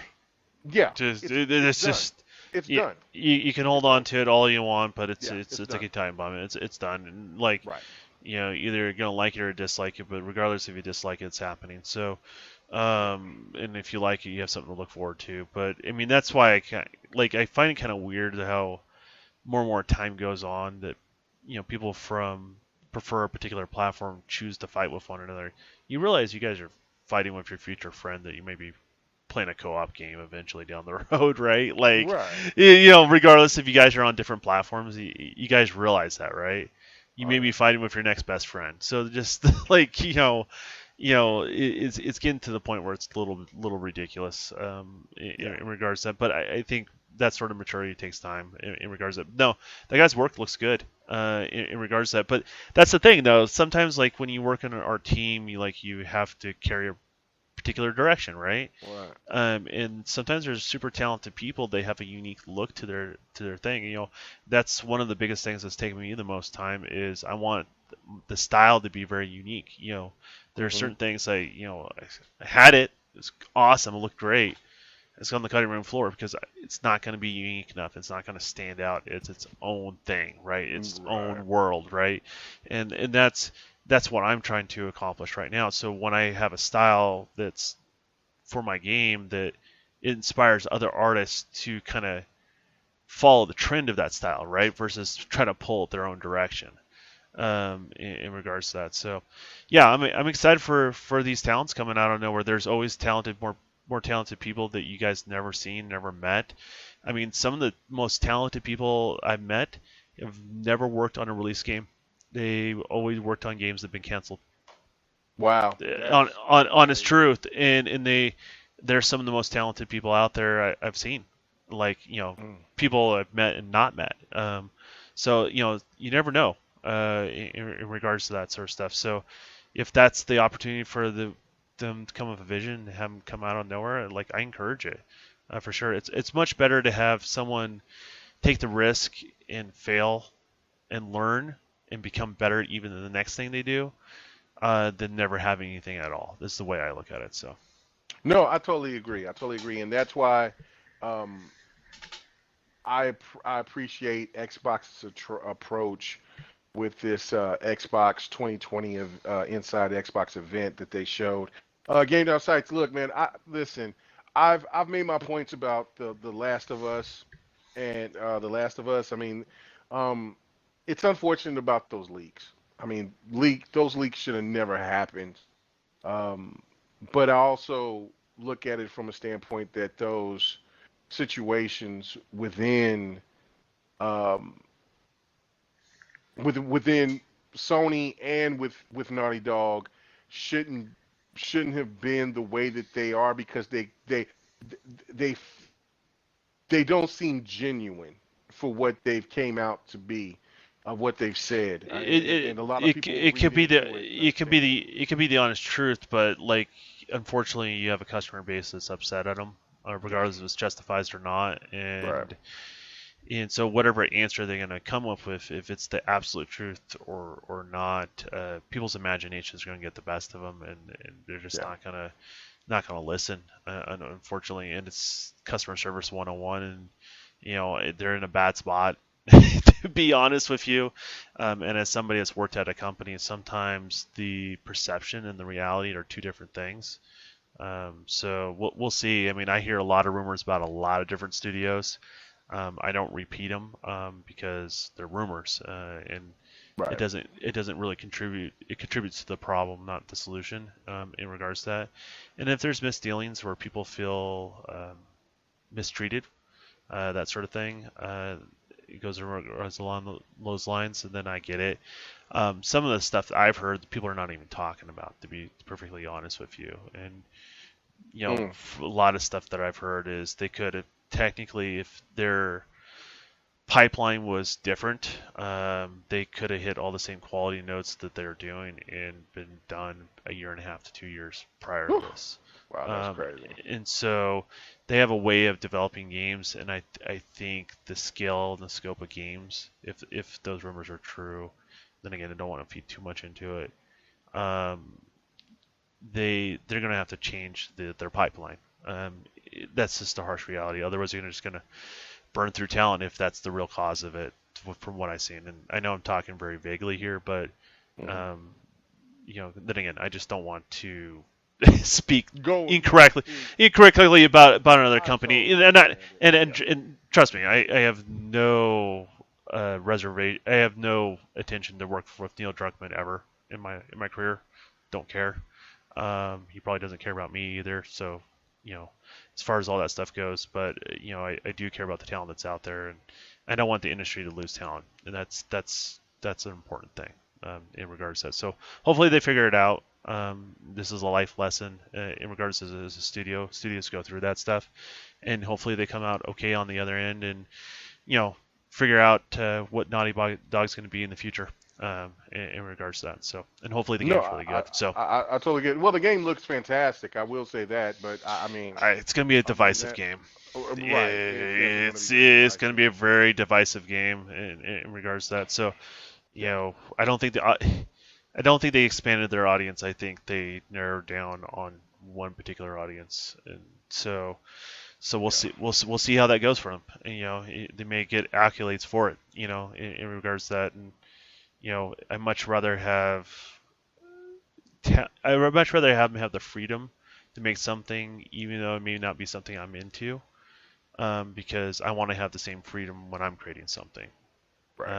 And I don't agree with a lot of things they represented so far in the game. So Yeah. Well, okay. I will ask you this one question on this, and then okay. I'm not going to go too far because of course that's your bread and butter. But um, the whole thing about how should I put this? The one aspect behind uh, I will say this for myself. I feel that the whole thing about a hacker is BS. I don't believe Oh, it. you think about how Yeah, it came about? yeah. How the whole thing came about, the hacker thing is BS to me. It doesn't pass the smell test whatsoever. Okay. Um, but I mean, that's neither here nor there. I don't have proof. Neither do you, nor No anyone one else. does. It's all speculation at It's this all point. speculation, right? So my word is mud at this point. But the one thing I will say is this, though. I mean, isn't it evident though, with the turnover of such talent going to other places from such a prominent studio, the way that it was constructed beforehand? I mean, don't you see that that might seem problematic?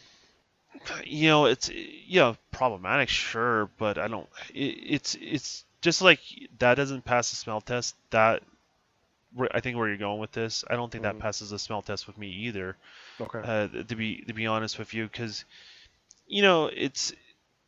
it's kind of like that family relationship where you're the bond of brothers, sort of thing, right? When you work on a studio, when a studio works together as a team, regardless if they're contract workers or just there for 6 months or whatever it may be. You guys are in it together, right? There's Right. there's that sort of bond, even if in the worst of times, you're still there for one another, right?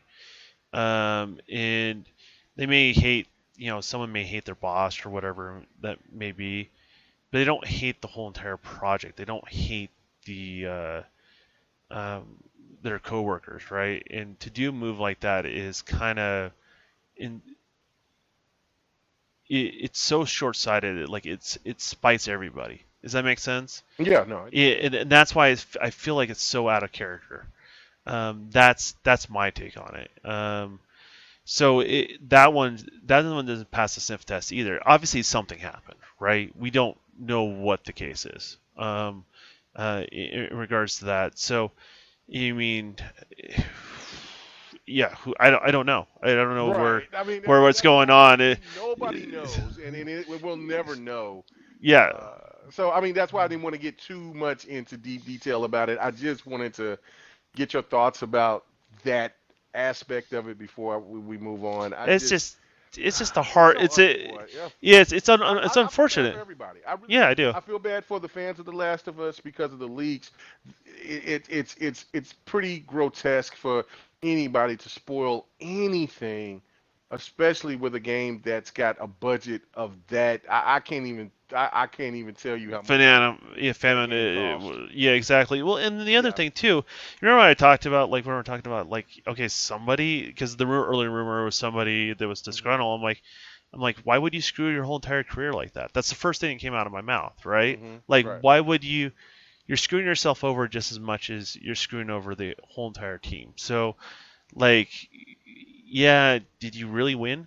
What I mean, and that sort of thing. So, yeah, I don't. It doesn't add up to me, like why something like that would have got spoiled. Hmm. Um, you know, maybe if this does happen in the industry, so I'm not saying this. I agree with Sony or anything like that. I'm just being as neutral as possible when kind of brainstorming. But remember when uh, whatchamacallit, Cyberpunk got hacked? Do you Yeah. guys remember that? Yeah.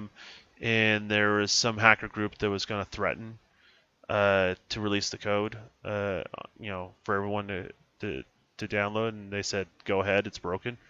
You know what I mean?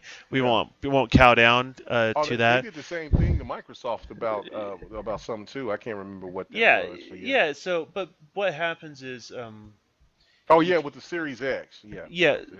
Yeah. but what happens is you can hack something, right? Hmm. Let's say you obtain a game, like say the whole game, or in this case, like spoilers or something like that, right? There's a certain amount of money you can hold something for ransom. I forget where the cutoff is, where it becomes a federal crime versus a quick buck, if that makes any sense. And the only way you can call their bluff is you're going to release stuff. Does that make sense? Get where I'm going with that? Yeah. No, I definitely get where you're And going. so, let's release a story, and then maybe Sony said, "I'm calling your bluff," sort of thing, and next thing you know, they made the wrong call. Mm. That could be a thing because they're not invested. They don't care. They just want to pay me, right? That's all they care Hmm. about. In regards to that, what because the question becomes, what's the motivation for them to release it if they hacked and pull all this information, right, off some server or whatever it may be, however they obtain the information, and so that does come the question, right? And so that's what one of the things hackers will do to hold stuff for ransom. They do it to websites all the time, right? In a certain amount, there won't be an investigation because it's not worth the time and the money.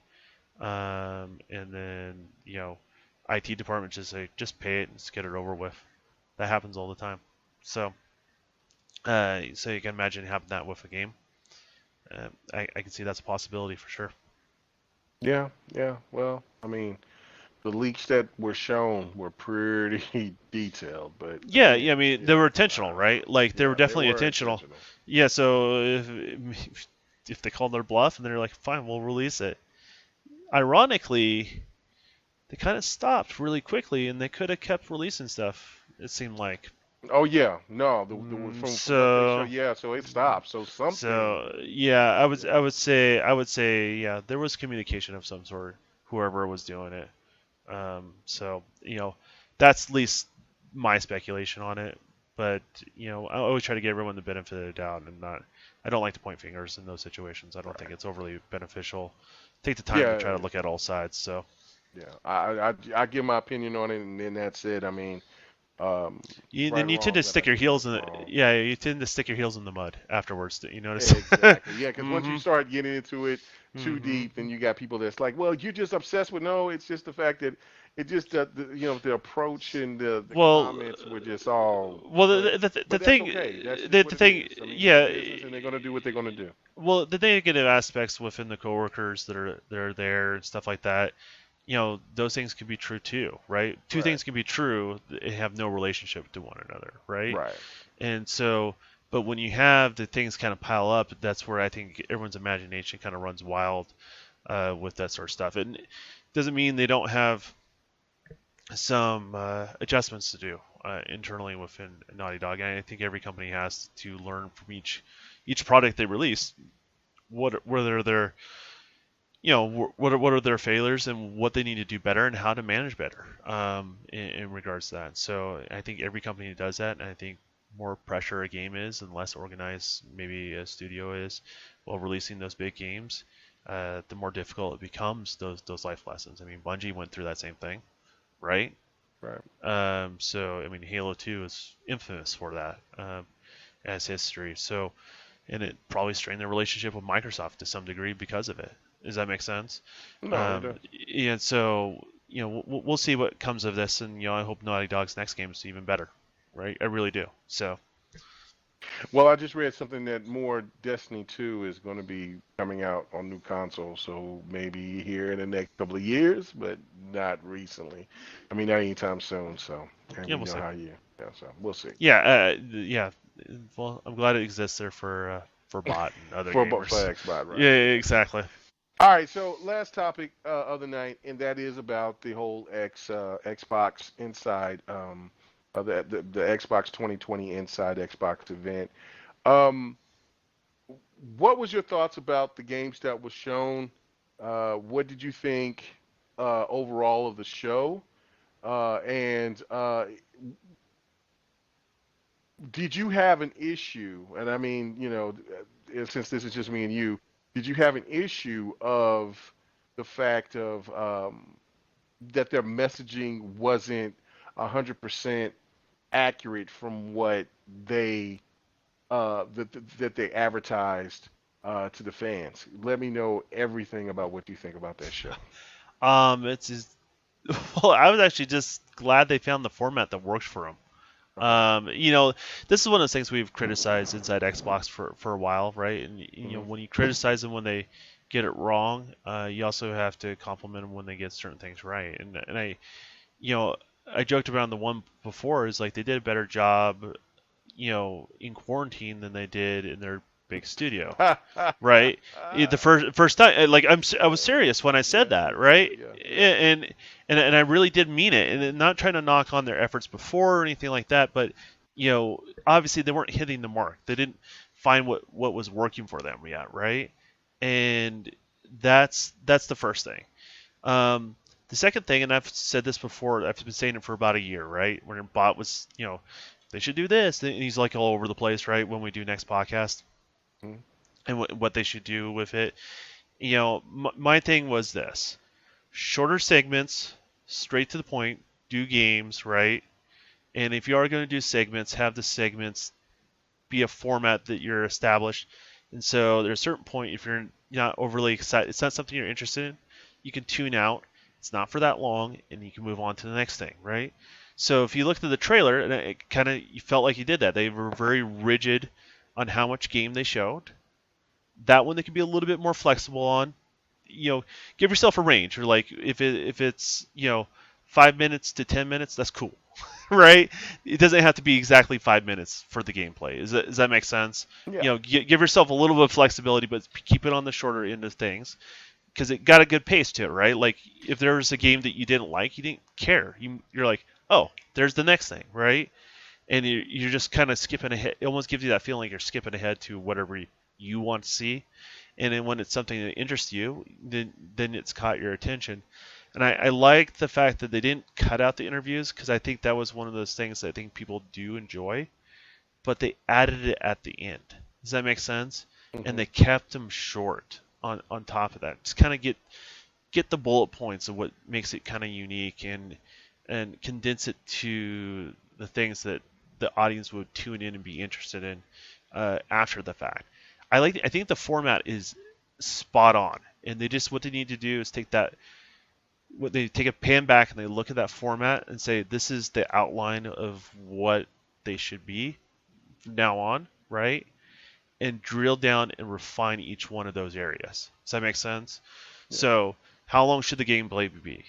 Okay, what is considered short? What range should we give developers so they have a little bit more flexibility, right? How long should an interview be? I think they hit the right marks, honestly, on this last one. But let them decide what a short is, right? What things matter, and then maybe have like a pre-done interview, right? And you just maybe tape those afterwards, right? You don't necessarily have to do those live, if you get where I'm going with that. But you can add it to after the live show is done with. Does that make sense? Yeah. Um, so stuff like that, straight to the point. And then I felt like Aaron Greenberg's got some energy, but I felt like some of the other people that they had hosting Hmm. had some good energy too. Like there was some of the talent that we weren't seeing behind the scenes, and I thought they were good. In regards, I think every host was fine. Could have there been some improvements sitting in quarantine? I'm pretty sure Amazon can get a Yeti Blue microphone to any Microsoft employee if they wanted to order it. I think they could have gotten better cameras Hmm. in regards to that, and it would have been just as good at home, if not better. At home the way they were doing it, right? So, I liked what was going on. I liked it. I really did like it. Um, and they can decide that like the things that people are hashing out. I've heard about gameplay versus someone standing and holding the controller. Cool. Take that format, see how you can integrate it into it. Right. That's the nitty gritty stuff. That's like splitting the hairs and trying to get it really refined into something special that we're looking for. Right. Does that make sense? Yeah. And you can do it as simple as okay, boom, we have gameplay, and then you have the guy either in a little box, like just like how we're streaming games live, anyways, right? Give it a format that's inside Xbox, right? Some some small, little, tiny little overlay, nothing overdone. Have the person playing, right there, or a green screen behind them, kind of like how I do it, and you know have them play right then and there. Why not? I don't see Yeah. if there's anything wrong with that. That picture in picture type concept. So I think they have a good thing. They just need to drill down and refine it. And if they keep drilling down and refining it, I think it's really good.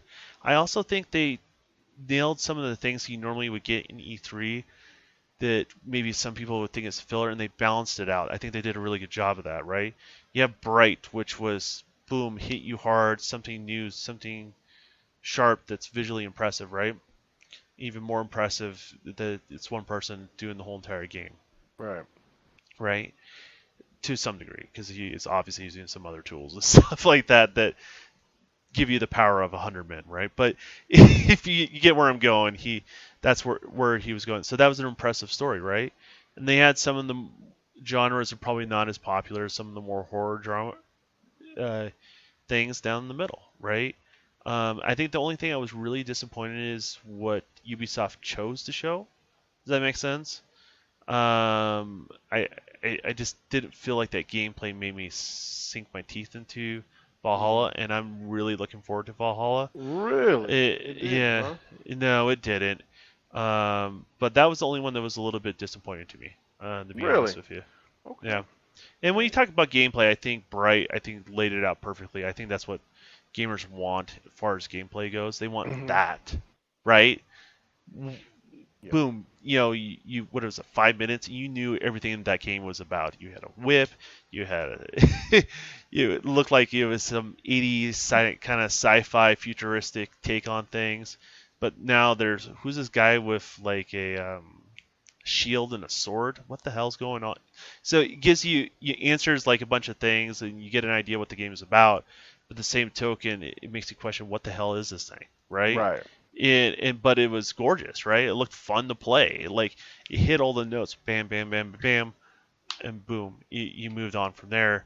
Where I thought like others were like a cinematic trailer. Where was that? Who was that horror game that looked like it was something from Scorn. Aliens? Scorn, is Scorn. that what that Yeah. was? Yeah. Like that one, it was like, like you get the tone, you get the idea of it. I have no idea what that game's about. Well, there was another trailer that was out there that showed the actual gameplay, and the game looks just like the trailer. But So, you get where I'm right, saying. right, Like I don't right, know what's right. about, so I felt like Still didn't know what it was about, but you did see action. It's got shooter elements and puzzle elements within the game. So, yeah. And then the other game I thought was really cool. And that's where I win, right? Like mhm. you have Bright that caught my eye. I'm interested in getting that game. Yeah, bright memory. I look at that sort of stuff as if you're looking to get in the game, it's a win. It did the job, right? Um, I'm kind of curious about that Star Fox looking game. I don't think Uh, it's uh, Corvor, I think yeah, I can't think of don't, it. whatever it is, like Wing Commander ish, Star Yeah. Foxy Hmm. sort of look. I'm curious about what that is, right? Hmm. And the only thing is Valhalla didn't it, it it didn't ramp up that excitement that I had for it, right? Because I'm excited for that genre or that Corvus. Thank you. Thank you. Yeah, Coreverse, that makes yeah. sense. Yeah. But Look, you get man, where I'm on double duty tonight. You gotta let me slide, brother. but you get where I'm saying with the you know with Valhalla, right? Like that is I felt like an area that we haven't explored a lot in games. Yes. And I'm curious, and I want it done in a more grounded fashion, like as much as Assassin's Creed can be grounded, right? But it has grounded elements, and that's what I really like about Assassins, and I really want to go to that time and play that era.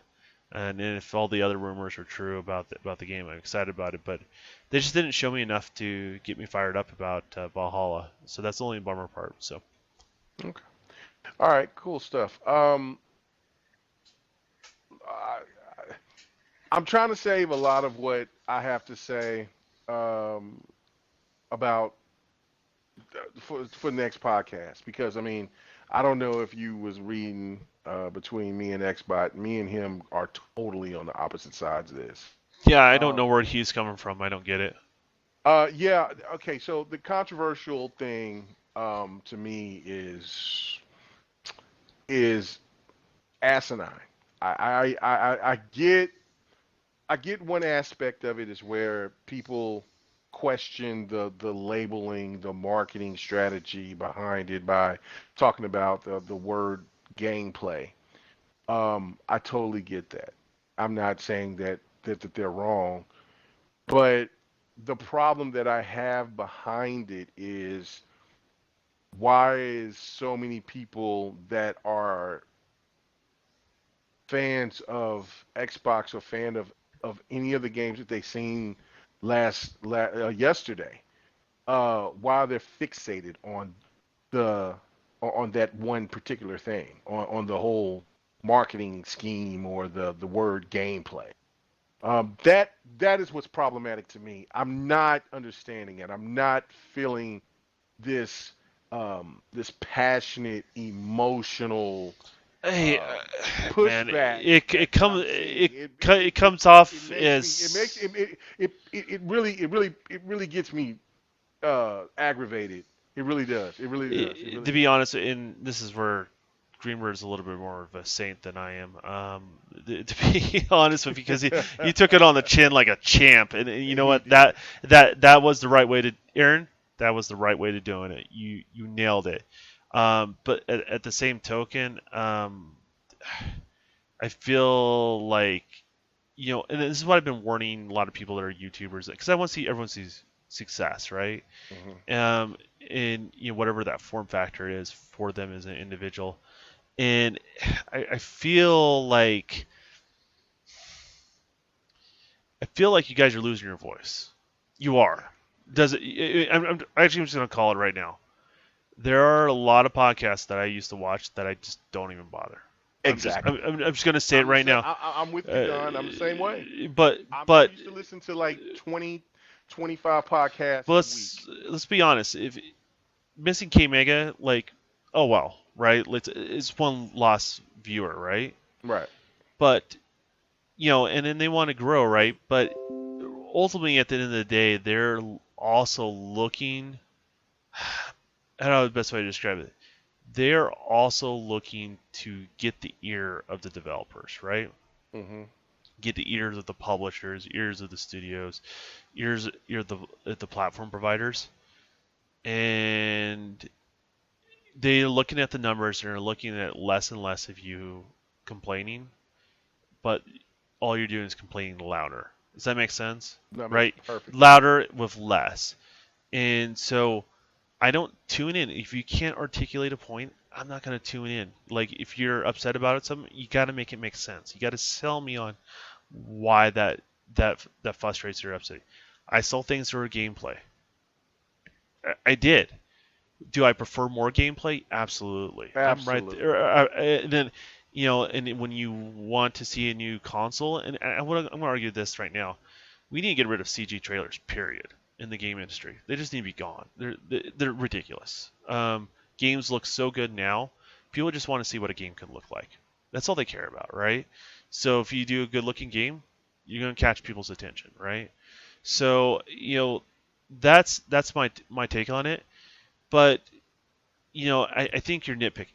You really are nitpicking when like Scorn, for example, right? Yeah. I criticize it because I don't know what that game is about, right? Like I don't get it. Like what they showed just doesn't really resonate with me. Hmm. But that's what they chose to do. That's what they chose to show. They're third party, right? It's not like Microsoft had complete control over what they showed them, right? They had to get to decide how their game's going to be shown, right? And so I look at it as one of the best versions of what inside Xbox that we saw. Hmm. And what you're getting is some of these smaller, lesser known stuff out of the way, but getting their time to shine. And we're going to get even some of the bigger stuff down the road. I mean, that's just kind of the harsh reality. So, Yeah. Now, this is why I got to piggyback off of that is that you know what I'm saying, because I know, you know what I'm saying, and I understand, I mean, I'm still who I am, you know what I'm saying, but this, I, I don't want to go too far because like I said, I want to save a lot of because there's still so much I have to say, and I want to save it for the next podcast tomorrow.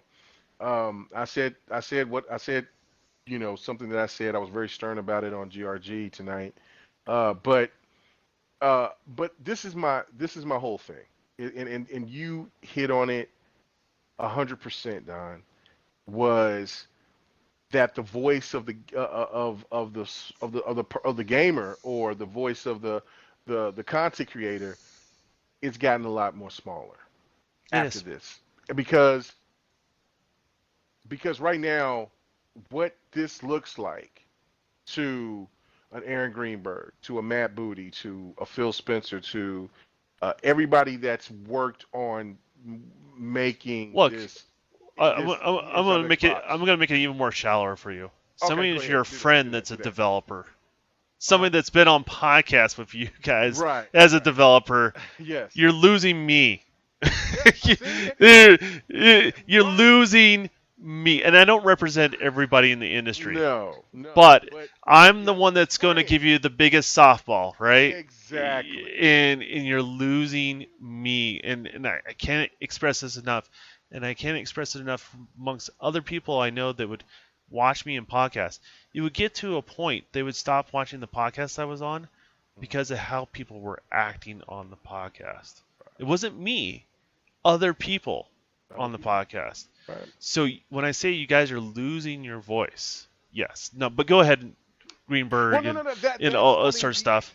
yeah. Look, you're making my point. Is that I sit there and I said that I wasn't going into the full because I gave a rant and I Yeah, told Aaron Greenberg this last night was and I'm not going to go into full detail of what I said, everything I said, but I said, look, Xbox gamers get into their own way. They yeah. they have to stop. They have to stop. You can't. I mean, there were so many other great points that should have been addressed by gamers that have been touting that they are Xbox fans. And what did a lot of them do? They went a whole nother direction and talked about something that was so minute and wasn't even that big of a deal, actually. But we see this It, pattern. it, We see this pattern with I like what have, people complain about. but it's Halo. getting old though. It's getting old for me as a person that I'm a gamer, right? Yeah, I mean, look, I started off on Atari. I started off on arcade, on table arcades, pinball. Then moved on to Atari and so forth. I told that story a million times to plenty of people.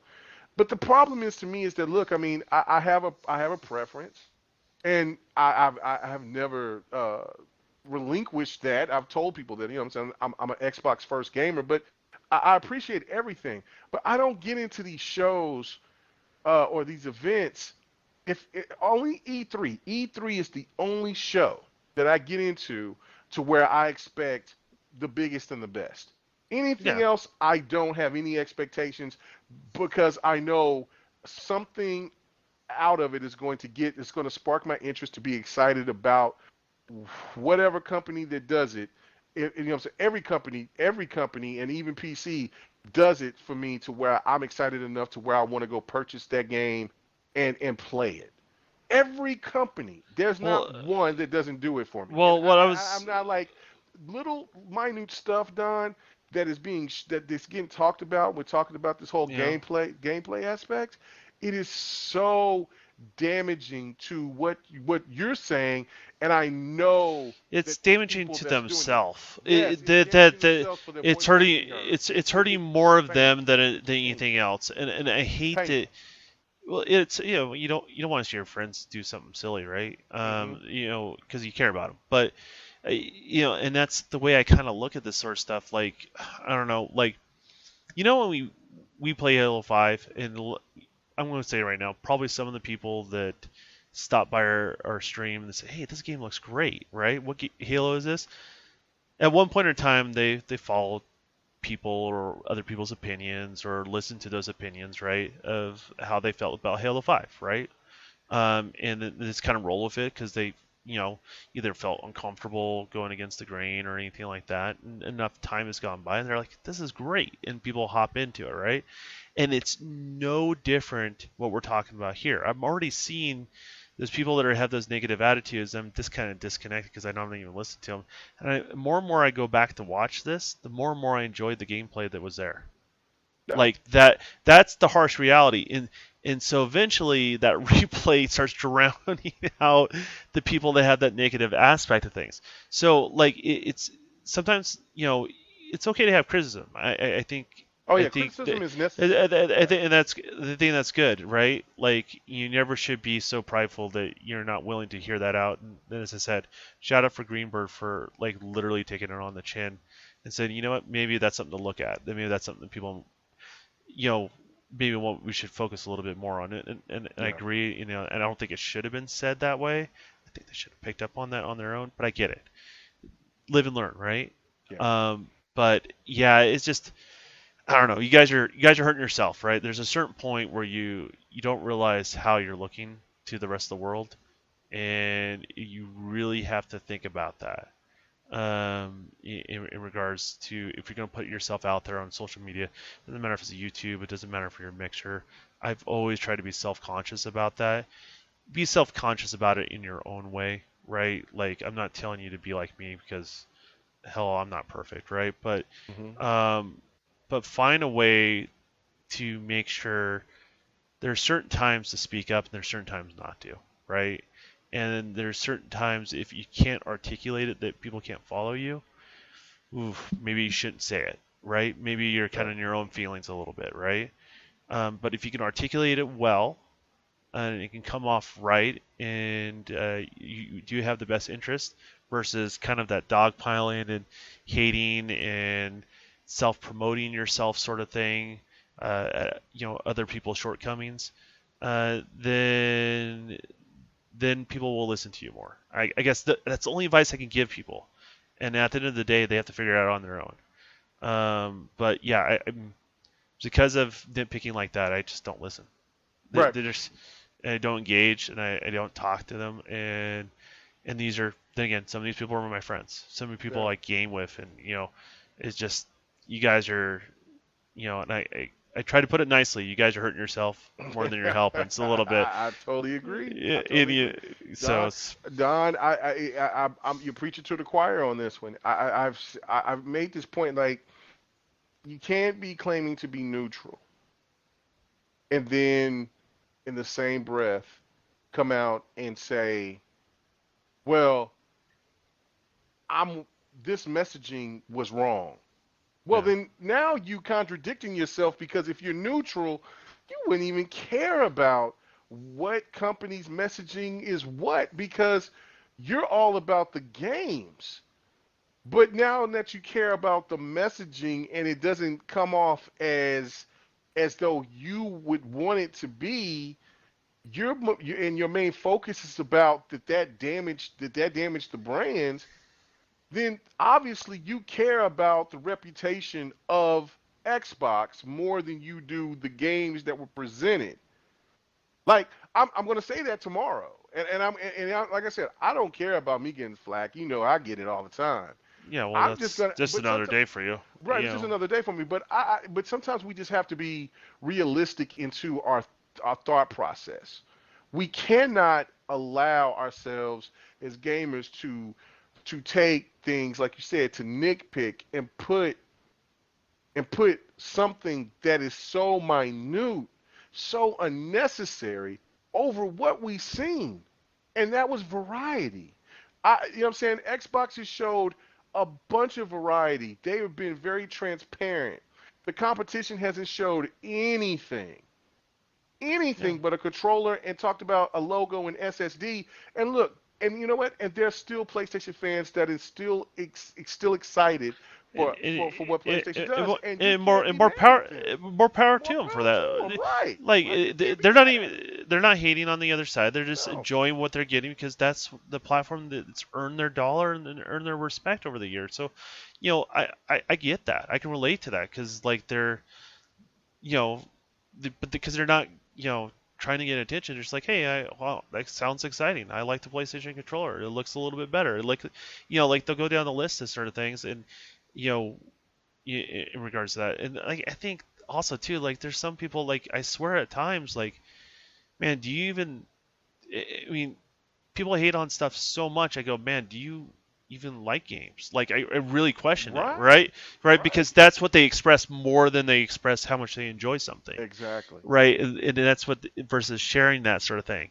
And so, yeah, that's the way I kind of look at all that sort of stuff. And so, yeah, I mean, sometimes maybe the hard lesson is there to learn.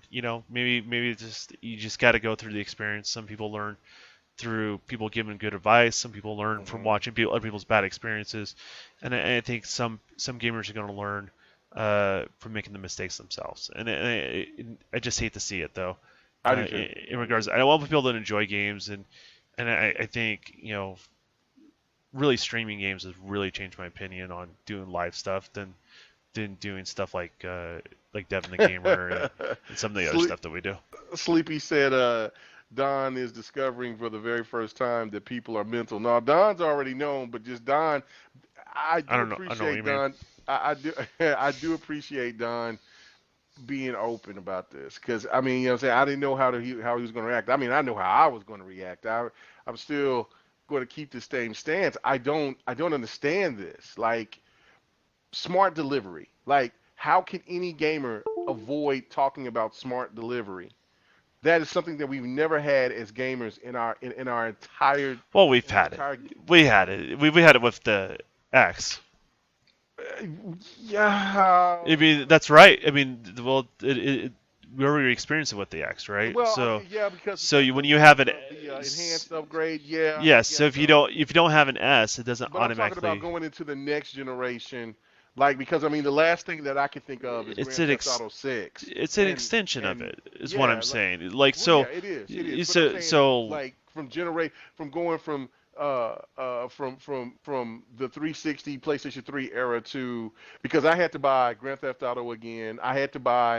Um I had to buy Injustice again for when I got the PlayStation. I had to buy another game. I'm trying to think of the other game that I yeah, had to but buy again. I guess, But but what I'm yeah, saying is yeah, you're experiencing for 3 years now, right? Like right, right, right, right. and in they're still playing it, and you just forgot about it, right? Obviously it's expanding to more than just base model and the Xbox One Hmm. X, and now it's moving to the Series X, and we'll see what the other rumors have entailed there, right? But Hmm. the you've already seen it, right? You downloaded the new Gears of War, right? Hmm. The assets on Gears of War on your X are different than the assets that they have on the S in the base model console. Right, right. Absolutely. Different settings, different textures, the whole 9 yards. So that's a perfect example of that already in regards to that. So they just kind of rebranded what they were already doing already, and they went into some additional details to make it even better for scaling. But that's what's going on there. So Yeah. One last point on this for me is basically is this is where I feel a lot of people are hypocritical is because um, they're complaining about the show was too short. They didn't show enough of the people communicating, talking, things of that nature, of the devs, going in depth. It's because you guys were the ones that were complaining about the shows were too long and you didn't want to listen to the in-depth. well, so instead of Yeah, complaining too long and too short, this is a perfect example. Instead of complaining yeah, too long and too short, what is the range? yeah, What is the range? Well, like what's a high range? What's a low range? yeah. And then get feedback from other people that feel the same way as you. What's the Hmm. high and what's the low range? And let them have different opinions than you. Let them have it, right? Hmm. And if you can present that information, then you guys can be helpful in regards to because Microsoft's not going to be able to read your minds, right? No. They've been trying to for years. All companies try to, right?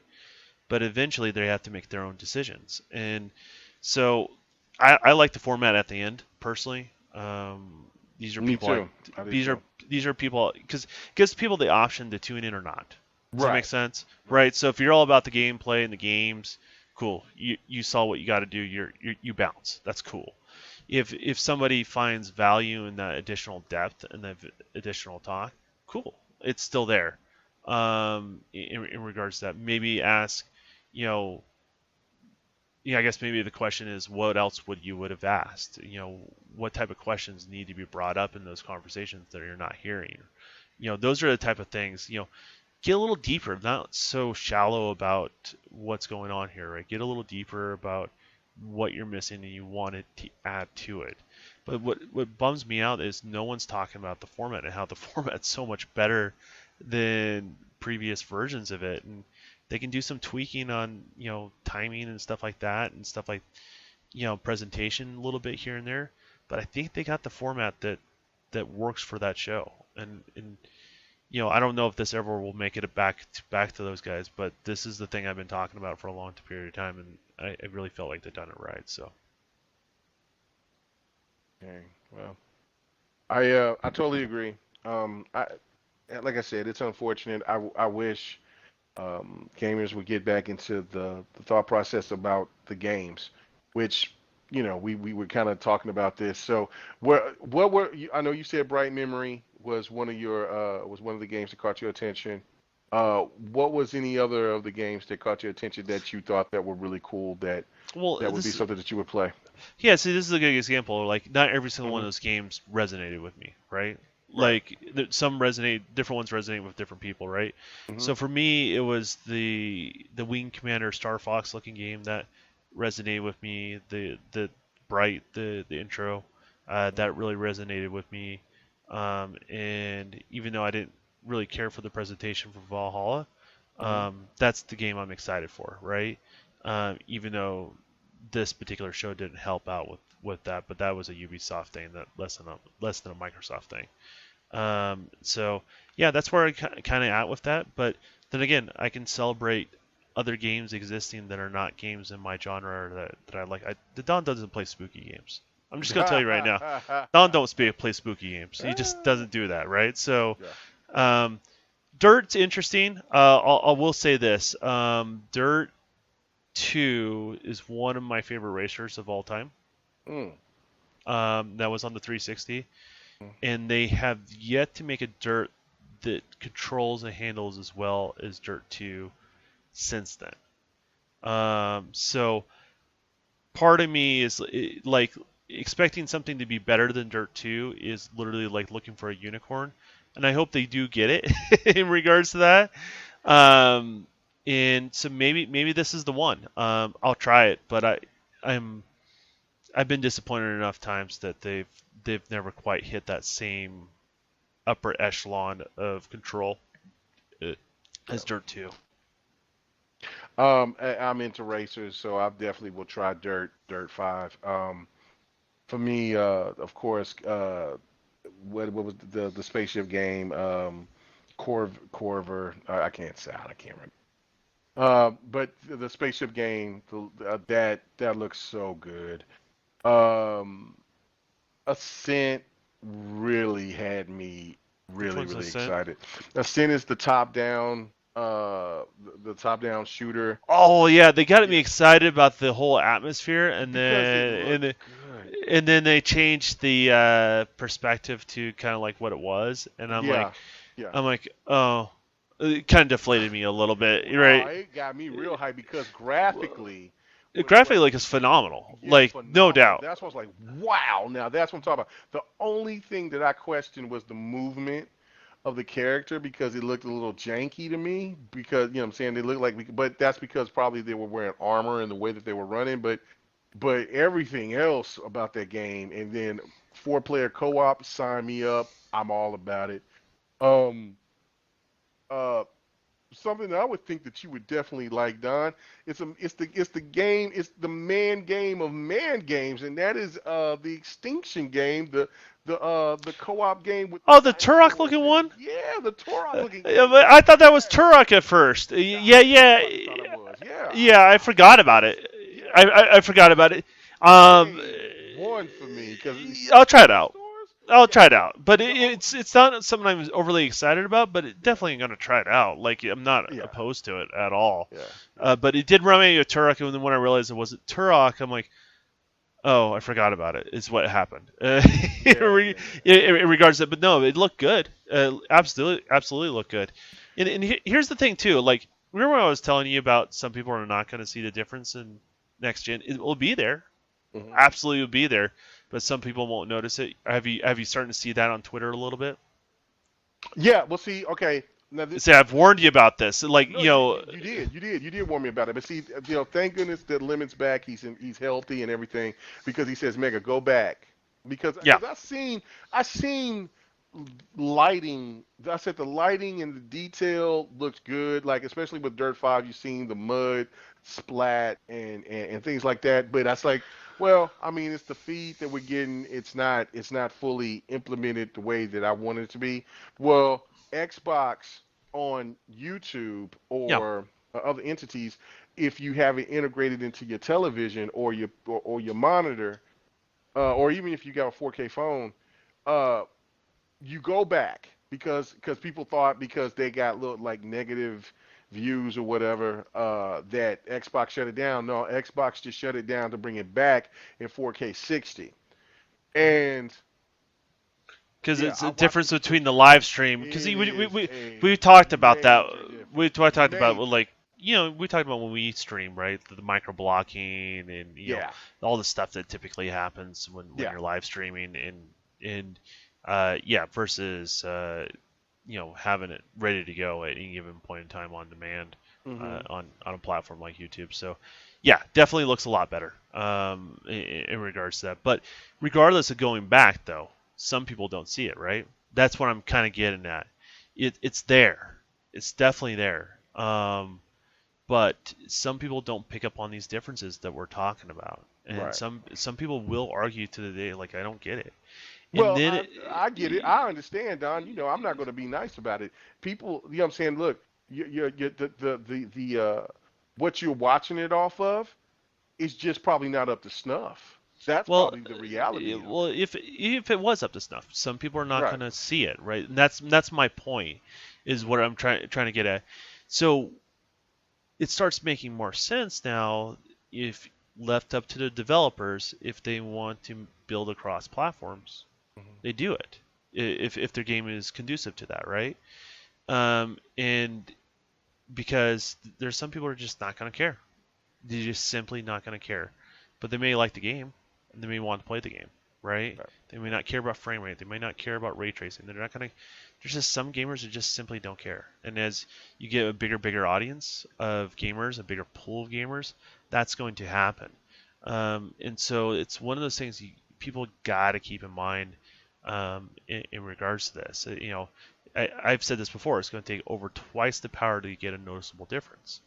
That's right now. That is the Series X. Hmm. It, give it to you a harsh reality, and then the PlayStation 5 comes close, of course, uh, to that kind of benchmark overall. But and when I say I mean double, I mean literally like double everything, like not just one particular aspect of a console, right? So that's kind of where we're at on that sort of stuff. But the stuff looks beautiful, but don't be surprised when you start seeing people say I don't see it. Well, I You, mean, you know, well, I've seen it, but I was just kind of like, well, I don't know, bro. Like, you maybe need to go ahead and buy a TV with true HDR. But okay, so with the new update, the one game that looked the worst to me out of all of them was Vampire Bloodlines 2. Um, and or Vampire Bloodlines 2. I think it's Vampire Bloodlines 2. The facial animations didn't look crisp at all. But then when I watched it before the show tonight, before GRG tonight, the faces still weren't there, but everything else with the surroundings, the lighting, the just the even with the detail with the fingers when they would snap and stuff like that, I'm like whoa, like okay, all right, like even when they showed the chick with the hazel eyes with the ear with the lip ring that was calling the dude so she could bite him, like like you seen like the freckles or the skin, like I'm like okay, all right, I see that the graphical fidelity with it is still tarnished, but I could see that if that game was put into my face, I would be like, this game looks amazing. yeah. And the best showcase game, you'll probably be surprised. Uh, the best to me that was showcased was uh, the ship game. Was the Cordovis or whatever that The game one I was. call Star Fox. Yeah, the one you call Star Fox. That game looked stunning. Looked stunning. Like the one part where the lady is opening her mouth and the bright light shines on her face, my TV, and I mean, you've had the same thing happen with your You, television. well, you see it on my stream, Yeah, like yeah, my whole face lights up when I. yeah, like the whole my whole face is like whoa, and then it shows the planet getting look like blown up and put into bits and look like it's getting sucked up by a black hole or whatever that's going on. That that was the probably the most spectacular scene for me than anything else that I've seen that they showed. Uh, uh, and everything from that game, like even when they like when she rubbed the ship The and like dirt, the the dust. dirt on the I'm like man, and then the silhouette light and the lighting, like I'm like this, God, this looks crazy. Like it made everything, the HDR, everything just pop. And I'm like, wow, this game is from a stream. This game is not even in my house, and this game looks spectacular. Of course, Bright Memory Infinite looked really cool, but you could still, you know what I'm saying, but it still didn't give me what I mean, it gave me what I wanted to, especially with the action and what I've seen, because I'm like, wow, this looks dope. But that game, that and Ascent and Scorn were the biggest winners for me. Because even though how creepy or disgusting or however you want to look at Scorn, those graphics were next level. Next level. Like the detail into that thing's face when they first show the scene and then they go around to the back Yeah, of his head or but to Dawn doesn't play whatever. spooky games. Yeah, I mean, I'm not into the big scary games at all, but this game really intrigues me because it's so beautiful, but it's disgusting at the same time. It's kind of So like I'm gonna have to Oklahoma. stop it, stop it. Oklahoma's beautiful all the time, but it really makes me intrigued because I want to play it, and it gave me this vibe because I was saying this tonight. Um, Even though as a person of my of my religious background, Agony is a harsh game. It makes me feel dirty when I play it. Um, but it gives me that same vibe. Scoring gives me that same vibe as Agony, just not as dark as Agony is really dark because it's set within hell, and so so they predict they project the game from you're a person trying to come out of hell, and then everything within the surroundings of that world is just like I'm like wow, this is next level deranged craziness. But it seems like that Scorn is on that, but not as deep. But the game visually, when it just shines on my television, is like, man, this is why I bought this television. It's for games like that. Um, those are absolute wins. I mean, and then there was the Call of the Sea and then there was other games out there too as well. But I the show overall for me was really good. I mean, they showed diversity. Medium looked good as well. So I don't know, man. I might try them out. Scoring when it comes to the freaky game, scoring is definitely going to be a game I'm going to give it definitely a hard try. Medium, I will give it a try. I don't know how much I like it or not, but yeah, Ascent, Bright Memory, Infinite, uh, just everything. I'm going to give everything a try. I'm going to give everything a run. So uh, they did their job. They definitely did. Oh, and then the Japanese games. That was a plus. The Yakuza game was cool. The other game that something Nexus. I, that's right up my alley. It's a hack and slash. I'm But all about I that. mean, that's a So perfect it's cool. example. Like A lot of a diversity. lot of those games didn't resonate with me, right? But Hmm. it didn't bum me out, right? Right. Because I See? Yeah. since I was excited for what was appealing to me, right? And that's what I keep saying about the pacing. It's so important on this sort of stuff of what they showed. Hmm. They can have a little more flexibility. It doesn't have to be that rigid, but you get where I'm going with that. That they nailed something about the pacing of that show that when it's a game that I didn't care about, I wasn't constantly just drawn into this thing, right? I was able to tune it out and moved on to the next thing. And with diverse gaming, you have to have that, right? Because there's certain people that are just going to gravitate towards one thing or another. I mean, yeah, I mean there was a lot to celebrate there for gamers, and Yeah. as you said, like there's certain things that grabbed your eyes, certain things grabbed my eyes. Um, I've seen tons of people talk about the horror stuff, right? Like that really Yeah. love that, and don't do spooky, but obviously it resonated with them, right? It did. So Yeah. like, and so that's it is one of those things. So yeah, I'm just really glad it existed. This is I think they found their thing, and I want them to keep on it now, because it sounds like they're going to be doing this like almost every month now, right? They're Yeah. skipping Yeah. next month, and they're going to have the big blow, the E3 equivalent blowout. It looks like next week, not next week, but next month. July. Yeah. July, and then they're gonna have some more stuff. They're gonna coordinate with, I'm sure, Jeff Keighley and Yeah. And the summer thing for yeah. whatever they're doing and stuff like that. And they're gonna be spreading this out over over time between now and the launch of the console.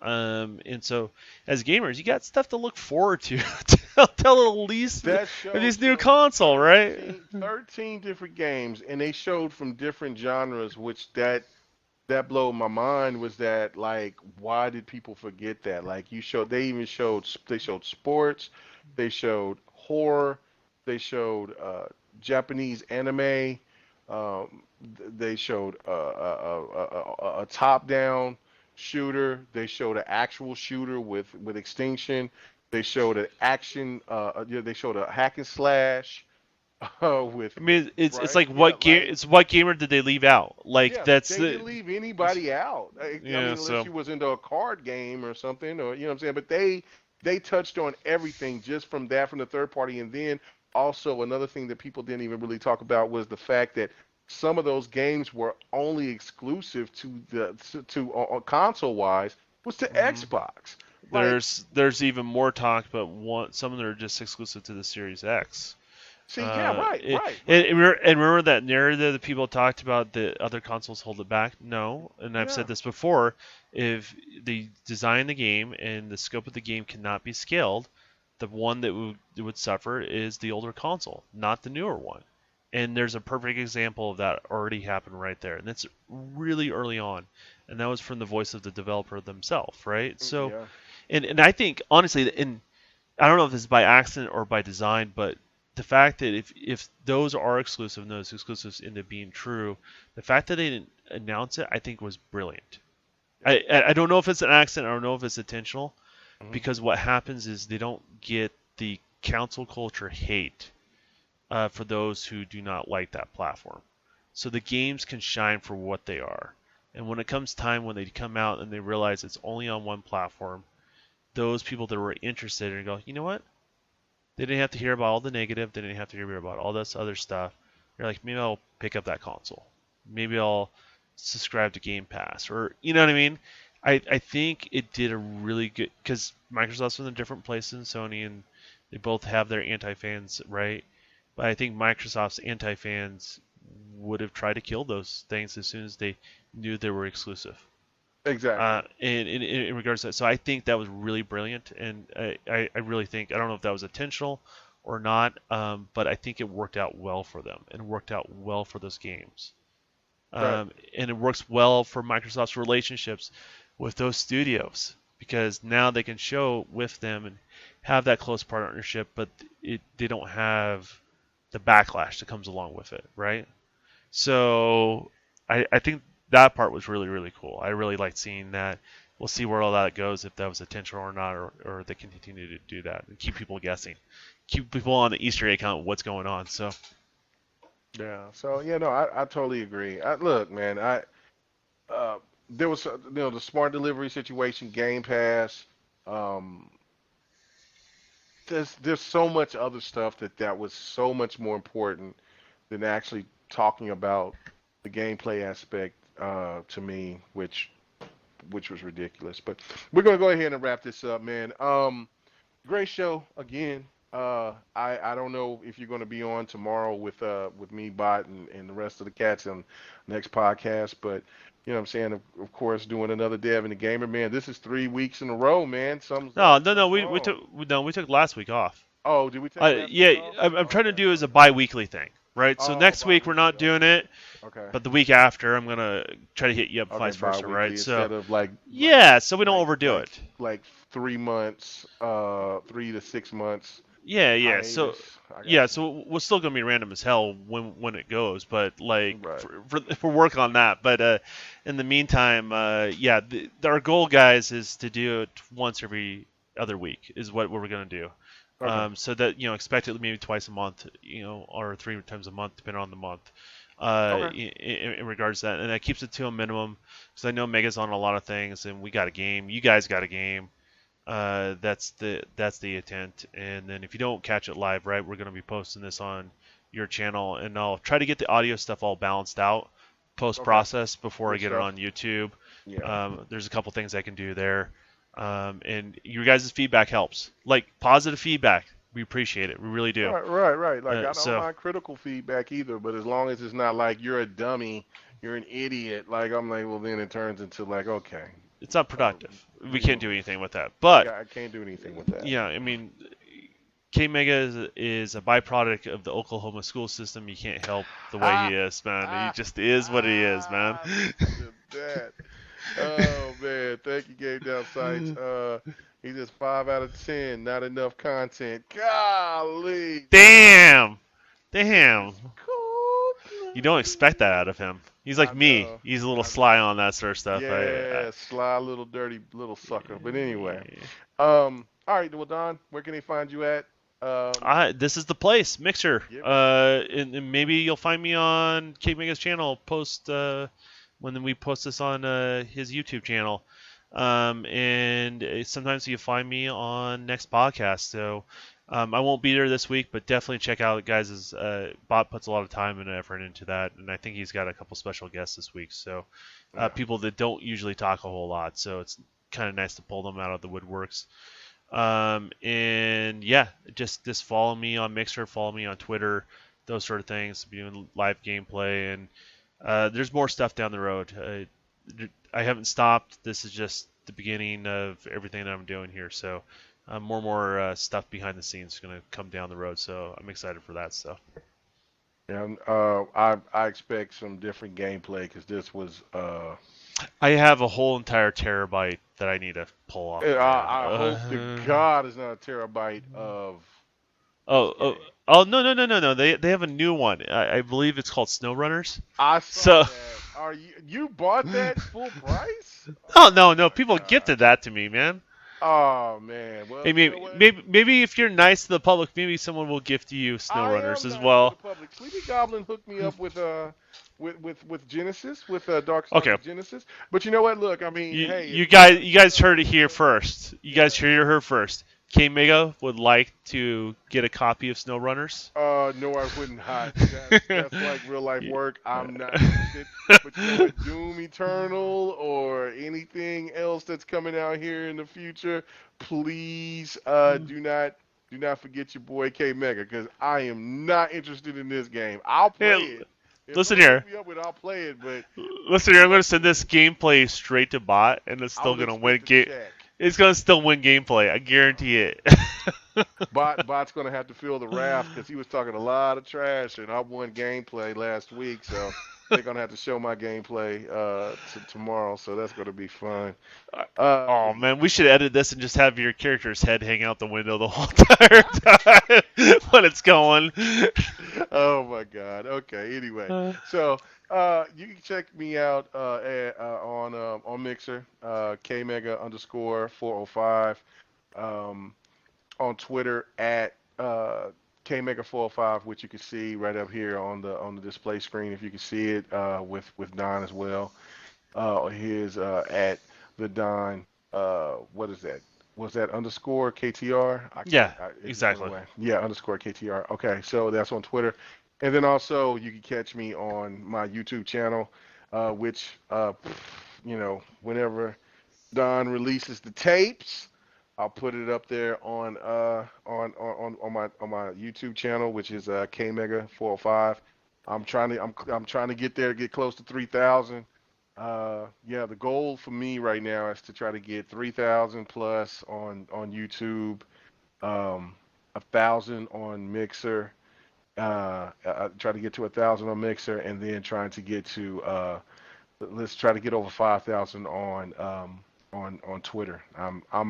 The closest I probably am is probably YouTube, but I'm growing pretty good on Twitter. I'm at like 20. I'm like 4,000, 2,500 maybe on Mixer. I mean on Twitter. So Are you yeah. humble bragging? What's going on here? No, I'm not trying to humble brag. Look, I mean, look at people can sit there and they can brag all the time and say whatever, whatever. Can K-Maker get a little bit of something? I mean, Nah, man. You do your best when you just get to work, man. that's true. That's true. But I mean, I call it do what it thank is. you and support everybody that supports me, man. You know what I'm saying? It is a blessing. It's a blessing, man. I thank God every day for everybody that just listens to me and enjoy hearing me speak and for the people that's all supported me from Don X by 108 Dragons 100, Six Layer, Op, Bloody Knuckles, and even goes back to like the B Shadows era to We Game here. Even when I was on BGST or on the multiplayer, man, I appreciate every opportunity that I've had to let people hear what I have to say, if they like it or not. But it's a blessing, man, and I always will always hold a place in my heart for that, no doubt, regardless if I speak to people or if I don't. But everybody have a good one. Thank you so much.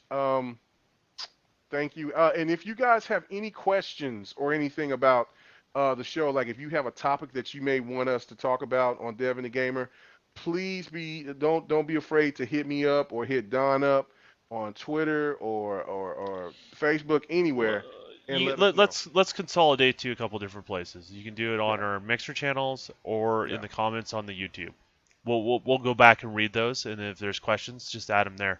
yeah. And then that way we have a reminder written in one or two places, so we don't have less trying to find it all over the place because we'll Yeah. never get a show started again if we do that. So That part is true. So yeah, if y'all got any questions about wanting to talk about certain topics or anything like that, feel free to let us know. And you know what I'm saying, and we'll definitely put those into consideration and talk about them, man. Because I mean, I know that, like I said, there wouldn't be any us without you guys. So thank you so much. But everybody have a good night. My ass is either gonna crash or I'm finna fix me something to eat, probably a bowl of cereal. oh, that sounds good. That It sounds good. does. I guess I'm hitting the buttons now. Yeah, I'm hitting Yeah, yeah, buttons. you're the button I presser. want to try this one. What is this? You said the A button, right? The A button is for the win. Yes. Yeah, that's not working. I'm gonna Oh,